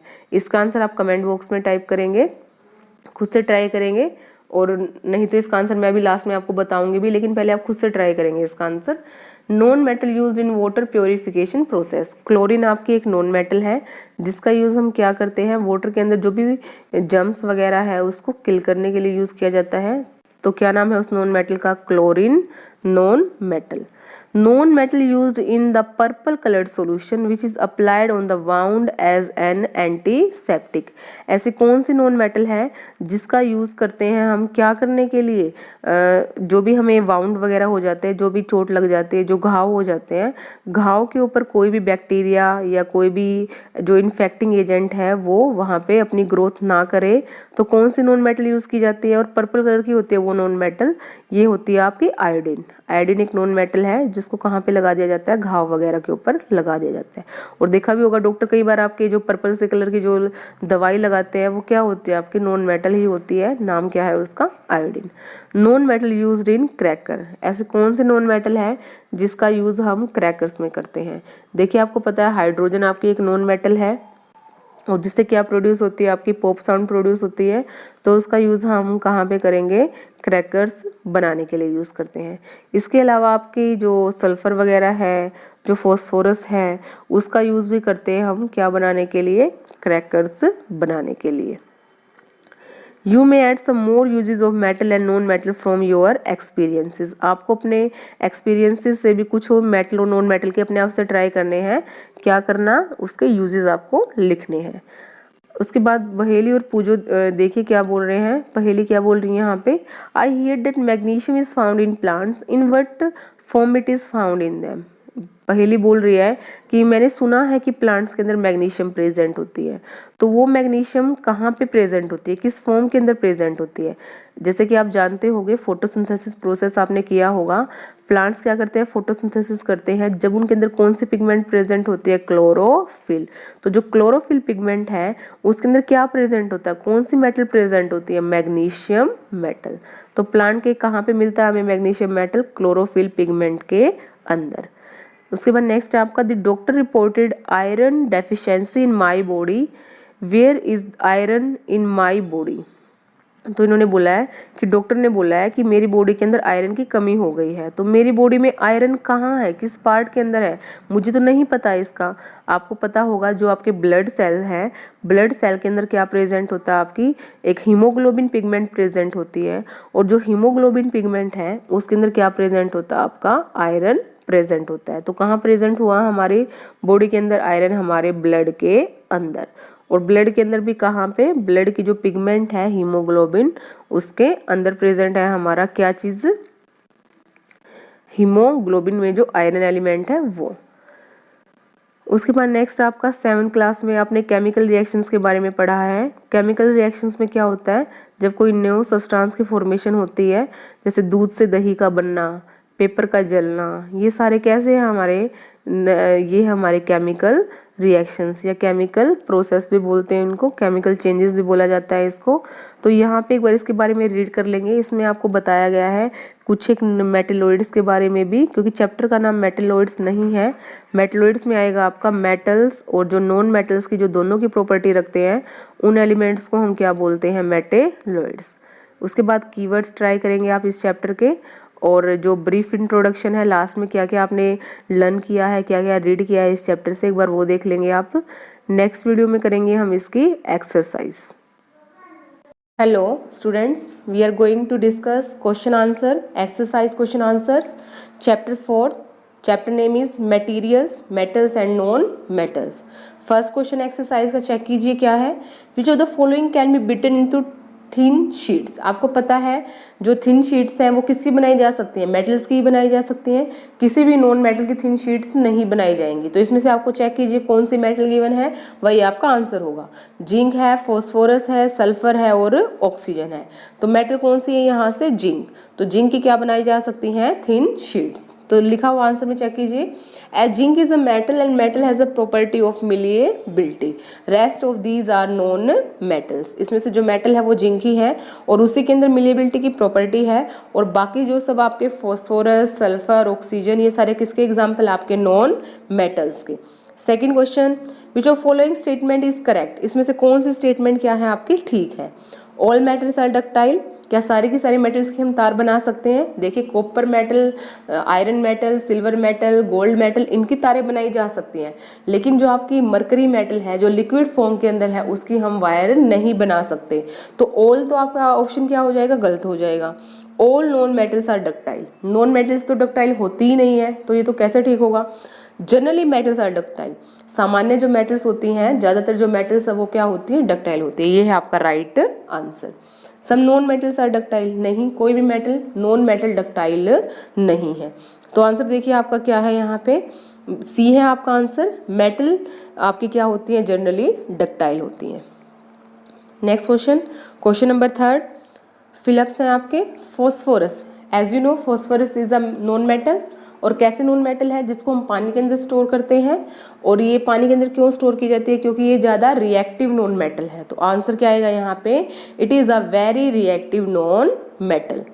B part, metals are dash conductor of heat and dash. You know metals are good conductor of heat and electricity. जो हमारे मेटल्स हैं उनके अंदर आराम से हीट पास हो जाती है और बिजली भी आराम से पास हो जाती है। Iron is dash reactive than copper, जो आयरन मेटल है वो कॉपर से क्या है, ज़्यादा रिएक्टिव है। तो आप यहाँ पे क्या लिखेंगे, more reactive than copper. Metals react with acid to produce dash gas. पता है आपको पॉप साउंड वाली गैस बनती है, और पॉप साउंड कौन सी गैस की होती है, हाइड्रोजन गैस की। तो मेटल एसिड से रिएक्शन करके कौन सी गैस बनाती है, हाइड्रोजन गैस। स्टेटमेंट चेक कीजिए, ट्रू फॉल्स फिल करना है आपको। A part, generally non metal react with acid. क्या हमारे नॉन मेटल एसिड से रिएक्शन करती हैं, नहीं करती हैं। कोई भी नॉन मेटल एसिड से रिएक्शन नहीं करती है। तो यहाँ पे क्या आ जाएगा, फॉल्स, क्योंकि उन्होंने बोला करती हैं, इसलिए आ जाएगा आपका false. Sodium is a very reactive metal, पता है आपको सोडियम बहुत ज़्यादा रिएक्टिव मेटल है, इसलिए इसको कहाँ पे स्टोर किया जाता है, इसको स्टोर किया जाता है आपका केरोसिन ऑयल के अंदर। सोडियम हो गया, पोटाशियम हो गया, कैल्शियम हो गया, ये सारी क्या आपकी ज़्यादातर रिएक्टिव मेटल्स है। तो क्या आएगा इसका answer, true. Copper displace zinc from zinc sulphate solution. क्या कॉपर जिंक को डिस्प्लेस कर देगा, नहीं कर पाएगा वो उसको डिस्प्लेस, क्योंकि कॉपर जिंक से कम रिएक्टिव है। तो इसमें आ जाएगा आपका false. Coal can be drawn into wires, जो कोयला है क्या उसकी हम तारे बना सकते हैं। देखा आपने कभी कोयले की कोई तार वगैरह देखी हो, नहीं, इसकी कोई भी वायर्स नहीं बना सकते, क्योंकि कोल एक नॉन मेटल है और नॉन मेटल्स के अंदर डक्टाइल प्रॉपर्टी प्रेजेंट नहीं होती है। तो इसका आंसर आ जाएगा आपका false. Question 5, some properties are listed in the following table, distinguish between metals and non metals on the basis of this property. आपको कुछ एक प्रॉपर्टी दी गई है, मेटल्स और नॉन मेटल की इन प्रॉपर्टीज़ को आपको क्या करना है, डिस्टिंग्विश करना है, डिफ्रेंशिएट करना है। तो सबसे पहले देखिए appearance, hardness, malleability, ductility, heat conduction, conduction of electricity. तो पता ही होगा आपको मेटल्स क्या होती हैं, लश्चरस होती है अपीयरेंस के अंदर, और नॉन मेटल की अपीयरेंस कैसी होती है, डल। जैसे गोल्ड है आपका लश्चरस है, और जो आपका जैसे कि आयोडीन क्या नाम है आपके नॉन मेटल्स में, ऑक्सीजन हो गया, हाइड्रोजन हो गया, फॉस्फोरस हो गया, वो क्या है आपकी डल है। मेटल्स कैसी होती हैं, हार्ड होती हैं हार्डनेस के अंदर, और नॉन मेटल कैसी होती हैं, सॉफ्ट होती हैं। मिलिएबिलिटी में मेटल्स मिलिएबल होती हैं, चदरें बनाई जा सकती हैं मेटल्स की, और नॉन मेटल्स मिलिएबल नहीं है। डक्टिलिटी में मेटल्स डक्टाइल हैं, वायर्स बनाई जा सकती हैं मेटल्स की, लेकिन नॉन मेटल्स की हम वायर्स नहीं बना सकते। हीट कंडक्शन, गुड कंडक्शन होता है हीट का मेटल्स के अंदर, और नॉन मेटल्स के अंदर हीट का कंडक्शन नहीं होता। 6 point, conduction of electricity, metals के अंदर से इलेक्ट्रिसिटी पास हो जाती है, लेकिन नॉन मेटल के अंदर से इलेक्ट्रिसिटी पास नहीं होती। इसलिए जो हम घर पे फिटिंग करवाते हैं ना, जो वायरिंग करवाते हैं, उसमें जो सारी फिटिंग होती है वो किस चीज़ की होती है? आपकी कॉपर मेटल की, क्योंकि मेटल क्या है? Conductor of electricity. Next question देखिए, क्वेश्चन नंबर 6। इस क्वेश्चन के अंदर क्या आपको रीजंस देने हैं? 4 क्वेश्चन है। फर्स्ट देखिए, ए है आपका aluminium foil are use to wrap food item. जो भी खाना वगैरह हम पैक करते हैं या होटल वगैरह से खाना जो हम पैक करवा के लेके आते हैं, ज़्यादातर जो हमारा खाने की जो पैकिंग है वो किसके अंदर की जाती है? एल्यूमिनियम फॉयल के अंदर। क्यों? क्योंकि एक तो एल्यूमिनियम की बहुत ही पतली चादर बनाई जा सकती है। आपने देखा होगा ना, घर पे भी हम फॉयल यूज़ करते हैं तो कितनी पतली चादर होती है वो एल्यूमिनियम मेटल की। इसके अलावा it can be beaten into thin sheets, पता है आपको, पतली चादरें बनाई जा सकती हैं। और इसके अलावा और क्या फ़ायदा है कि ये हमारे खाने से रिएक्शन नहीं करती, और हमारा जो खाना है इसके अंदर कैसा रहेगा? इसके अंदर हमारा खाना सेफ रहेगा, मॉइस्चर फ्री रहेगा, और जो ताजगी है हमारे खाने की वो बनी रहेगी। तो इसलिए हम क्या यूज़ करते हैं? एल्यूमिनियम फॉयल का यूज़ करते हैं फूड आइटम्स को रैप करने के लिए। नेक्स्ट है, immersion rods for heating liquids are made up of metallic substance. जैसे आप पानी वगैरह को गर्म करते हो, लिक्विड को गर्म करते हो, तो जो उसके अंदर आप रोड डालते हो, पानी को गर्म करने के लिए जो रोड यूज़ करते हैं हम, तो वो मेटल्स की बनी होती हैं, नॉन मेटल्स की नहीं बनी होती है। तो इन्होंने यही पूछा मेटल्स की क्यों बनी होती है? क्योंकि मेटल के अंदर से क्या पास हो जाती है? इलेक्ट्रिसिटी पास हो जाती है, हीट पास हो जाती है। इसलिए जो ये रोड है, ये लिक्विड्स को जो गर्म करने के काम आती हैं, वो किस चीज़ की बनी होंगी? आपके मेटेलिक सब्सटेंस की। Copper can't displace zinc from its salt solution. Copper है, जिंक को उसके साल्ट सॉल्यूशन से वो डिस्प्लेस नहीं करता है। क्यों नहीं करता है? क्योंकि जो आपका कॉपर मेटल है वो जिंक से कम रिएक्टिव है, और कम रिएक्टिव मेटल जो ज़्यादा रिएक्टिव मेटल है उसके साल्ट सॉल्यूशन से उसके साल्ट्स को डिसोशिएट नहीं कर पाएगा। इसलिए कॉपर डिस्प्लेस नहीं कर पाएगा जिंक को फ्रॉम जिंक सल्फेट सॉल्यूशन।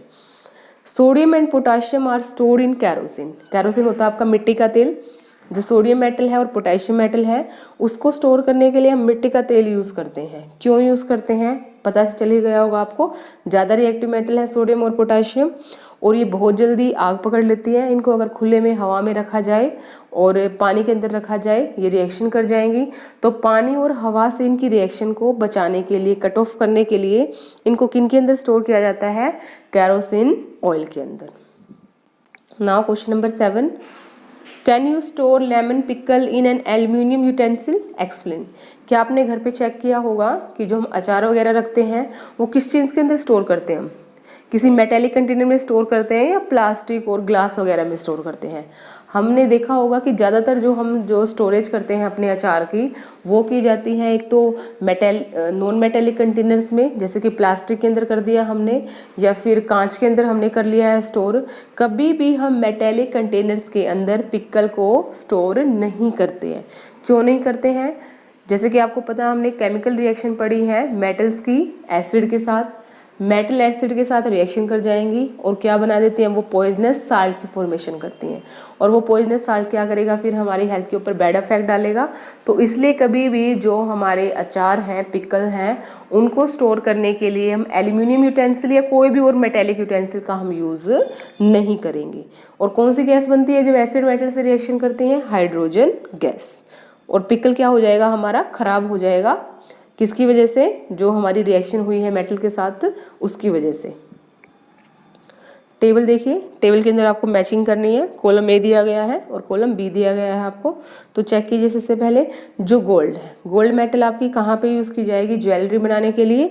तो गोल्ड की मैचिंग करेंगे आप ज्वेलरी के साथ। आयरन मेटल का यूज़ किया जाता है मशीन पार्ट बनाने के लिए, मशीनरी में यूज़ करते हैं हम। एल्यूमिनियम मेटल आपकी यूज़ की जाएगी फॉर रैपिंग द फूड को रैप करने के लिए, फूड को पैक करने के लिए। नेक्स्ट है आपका कार्बन नॉन मेटल है, और इसका यूज़ हम कहाँ पे करते हैं? As a fuel. जैसे कि हम यूज़ करते हैं ना डीजल वगैरह, उसके अंदर क्या प्रेजेंट होता है? पेट्रोल, उसके अंदर होगा आपका कार्बन। कॉपर एक मेटल है आपकी, और कैसी मेटल है, जो कि गुड कंडक्टर ऑफ इलेक्ट्रिसिटी भी है और हीट भी है, कि जल्दी से गर्म हो जाएगी, जल्दी से खाना पक जाएगा इसके अंदर, और जल्दी से इसके अंदर से बिजली भी पास हो जाएगी। तो इसलिए इसका यूज़ कहाँ पे किया जाता है, इलेक्ट्रिक वायर बनाने के लिए। जो हम कॉपर वायर बनाते हैं ना, वो इसलिए बनती है क्योंकि ये क्या है, good conductor of electricity. Next देखिए मरकरी। मरकरी को हम कहाँ डालते हैं, मेटल है मरकरी, लिक्विड मेटल है, इसको हम फिल करते हैं थर्मोमीटर के अंदर टेम्परेचर को चेक करने के लिए। Now question number 9, what happen when, क्या होगा, ए पार्ट गिवन है, बी पार्ट गिवन है। Dilute sulphuric acid is poured on a copper plate. Copper plate है आपके पास, कॉपर मेटल है, और उसके ऊपर आपने क्या डाल दिया है, सल्फ्यूरिक एसिड डाल दिया है। पता ही आपको, एसिड और मेटल को इकट्ठा करोगे तो रिएक्शन होगी, सोल्ट बनेगा, हाइड्रोजन गैस बनेगी। तो यही बताना आपको। कॉपर मेटल दिखाई गई है यहाँ पे, सल्फ्यूरिक एसिड है, ये है हो गया आपका कॉपर मेटल, जो कॉपर प्लेट है ये सल्फ्यूरिक एसिड है। रिएक्शन करके क्या बनेगा, कॉपर सल्फेट, जो कि एक साल्ट है, और साथ में जो पॉप साउंड वाली गैस है वो कौन सी गैस है आपकी, हाइड्रोजन गैस, उसकी फॉर्मेशन होगी। बी पार्ट चेक कीजिए, iron nails are placed in copper sulphate solution. जो आयरन नेल है, आयरन मतलब लोहे की कील, उसको किसके अंदर रख दिया गया है, कॉपर सल्फेट सॉल्यूशन के अंदर। क्या होगा, कॉपर सल्फेट सॉल्यूशन का कलर कैसा होता है, ब्लू कलर होता है, और धीरे धीरे वो जो कलर है उसके अंदर क्या आना शुरू हो जाएगा, चेंज आना शुरू हो जाएगा। क्यों, क्योंकि जो आयरन है वो ज़्यादा रिएक्टिव है कॉपर मेटल से, वो कॉपर मेटल को हटा देगा उसके साल्ट्स के आयन के साथ से, और सल्फेट आयन्स के साथ क्या हो जाएगा, वो खुद जुड़ जाएगा। तो यहाँ पे क्या बनेगा आपका, आयरन सल्फेट बनेगा, और साथ में क्या होगा आपका, कॉपर मेटल डिस्प्लेस हो जाएगी, और जो कलर है हमारे सॉल्यूशन का वो क्या हो जाएगा, फेड हो जाएगा, ब्लू कलर से वो लाइट ग्रीनिश कलर में चेंज हो जाएगा। Next question, Saloni took a piece of burning charcoal and collected the gas revolved in a test tube. A part, find what kind of nature of the gas. B, write the word equation to all the reaction taking place in this process. सलोनी ने जो reaction की है charcoal की, किसके साथ, gas के साथ, oxygen के साथ, तो आपको वो रिएक्शन बतानी है। देखो चारकोल में एक्चुअली होता है क्या, कार्बन प्रेजेंट होता है, तो कार्बन जब ऑक्सीजन से रिएक्शन करेगा तो क्या बनेगा, कार्बन का ऑक्साइड की फॉर्मेशन होगी। तो यही दिखाना है आपको। Add some water in a test tube in which gas is collected. आपको क्या करना है, वाटर ले लेना है किस टेस्ट ट्यूब के अंदर, जिसके अंदर उसने क्या किया है, गैस कलेक्ट किया, और गैस कौन से कलेक्ट की हुई होगी, कार्बन डाइऑक्साइड। और जो कार्बन डाइऑक्साइड है और जो वाटर है वो आपस में क्या करेगा, रिएक्शन करेगा, क्योंकि उन्होंने बोला ना वाटर डालना है उसके अंदर। तो क्या बनेगा आपका H2CO3, ये है आपका कार्बोनिक एसिड। और कार्बोनिक एसिड का नेचर कैसा होगा, नाम ही इसका एसिड है तो एसिडिक नेचर होगा इसका। और एसिड क्या करेंगे, जो हमारे पास ब्लू लिटमस पेपर है उसका कलर किस में कन्वर्ट कर देंगे, वो रेड में। बताया था ना मैंने, रेड मतलब डेंजरस साइन होता है हमारे एसिड का। रिएक्शन आपने नीचे चेक ही कर ली होगी, कार्बन जो कि चारकोल के अंदर प्रेजेंट है, ऑक्सीजन जो कि हवा के अंदर प्रेजेंट है, फॉर्मेशन किस चीज़ की होगी, कार्बन डाइऑक्साइड गैस की। और कार्बन डाइऑक्साइड का नेचर कैसा होगा, गैस का नेचर ये होगा आपका acidic nature. Next question number 11, one day Reeta went to a jeweller shop with her mother. Reeta है कोई स्टूडेंट है, ये ज्वेलर शॉप पे जाती है ये अपनी मदर के साथ। हर mother give old gold jewellery to the goldsmith to polish. उसकी मदर ने क्या बोला कि जो भी उसके पास जो गोल्ड की ओल्ड ज्वेलरी थी वो गोल्ड स्मिथ मतलब सुनार को दिया, और उसने बोला कि जो गोल्ड की ज्वेलरी है इसके ऊपर क्या कर दीजिए, पॉलिश कर दीजिए। Next day when they both the jewellery back, जब अगले दिन वो ज्वेलरी को वापस लेके आते हैं ज्वेलर से, they found that there was a slight loss in its weight. उन्होंने क्या चेक किया, जितने वेट का उन्होंने दिया था पॉलिश करने के लिए गोल्ड, ओल्ड गोल्ड, उसका जो वेट था वो थोड़ा कम हो गया था। Can you suggest a reason for the loss in the weight. क्या आप साइंटिफिकली बता सकते हैं कि जो लॉस हुआ है वेट के अंदर, गोल्ड के वेट के अंदर, ओल्ड गोल्ड वेट के अंदर, वो किस वजह से हुआ, क्या ऐसा प्रोसेस हुआ वहाँ पे कि जो गोल्ड है वो क्या हो गया, उसका वेट कम हो गया। तो देखिए क्या है इसका आंसर, to polish a old ornament. कोई भी गोल्ड का जो हमारा ऑर्नामेंट है, कोई भी आभूषण है, गहना है, अगर उसको हमें क्या करना है, पॉलिश करना है, तो उसको डिप करना पड़ता है एक सॉल्यूशन के अंदर। और वो सॉल्यूशन कैसे नेचर का होता है, एसिडिक नेचर का। किस नेचर का होता है, एसिडिक नेचर का। देखिए उस सॉल्यूशन का नाम क्या है, ध्यान से आप याद रख लेंगे। सॉल्यूशन का नाम है आपका एक्वा रीजिया। कैसा नेचर है सॉल्यूशन का, एसिडिक नेचर। जब भी मेटल जैसे कि अभी हमने कौन सी ली मेटल यहाँ पे, गोल्ड मेटल, किससे रिएक्शन करेगी, एसिड से रिएक्शन करेगी, तो क्या बन जाएगा, सोल्ट बन जाएगा, और साथ में क्या रिलीज होगी, आपकी हाइड्रोजन गैस। तो जो सोल्ट की फॉर्मेशन होगी उस सोल्ट की वजह से क्या होगा, हमारा जो वेट है वो गोल्ड का वेट कहाँ पे चला जाएगा, सोल्ट बनाने में यूज हो जाएगा, इसलिए गोल्ड का वेट क्या हो जाएगा, थोड़ा कम हो जाएगा। अभी देखिए जो एक्वा रीजिया लिखा हुआ है, एक्चुअल में इसके अंदर कौन से एसिड मिक्स किए जाते हैं। एक्वा रीजिया के अंदर 2 एसिड मिक्स होते हैं, एक तो आपका कंसनट्रेटेड हाइड्रोक्लोरिक एसिड और concentrated nitric acid. Hydrochloric acid आपका HCl और नाइट्रिक एसिड आपका HNO3। इतना स्ट्रॉन्ग एसिड होता है ये कि ये क्या कर लेता है, गोल्ड को डिसोल्व कर लेता है। और जब गोल्ड के ऊपर की लेयर डिसोल्व हो जाएगी तो जो उसके नीचे वाली लेयर है, जो इनर लेयर है गोल्ड की, वो हमें नज़र आएगी, और वो हमें कैसे नज़र आएगी, शाइनिंग करती हुई नज़र आएगी। तो आपको यही बताना है यहाँ पे वेट का जो लॉस हुआ है वो किस वजह से हुआ है, because of loss of the upper layer of the jewellery का जो ऊपर वाली लेयर है वो हट चुकी है वहाँ से एसिड से रिएक्शन करके, and its weight is reduce, और उसका वेट क्या हो गया है, रिड्यूस हो गया है, कम हो गया है। कंप्लीट हो गए हमारे यहाँ पे क्वेश्चन आंसर।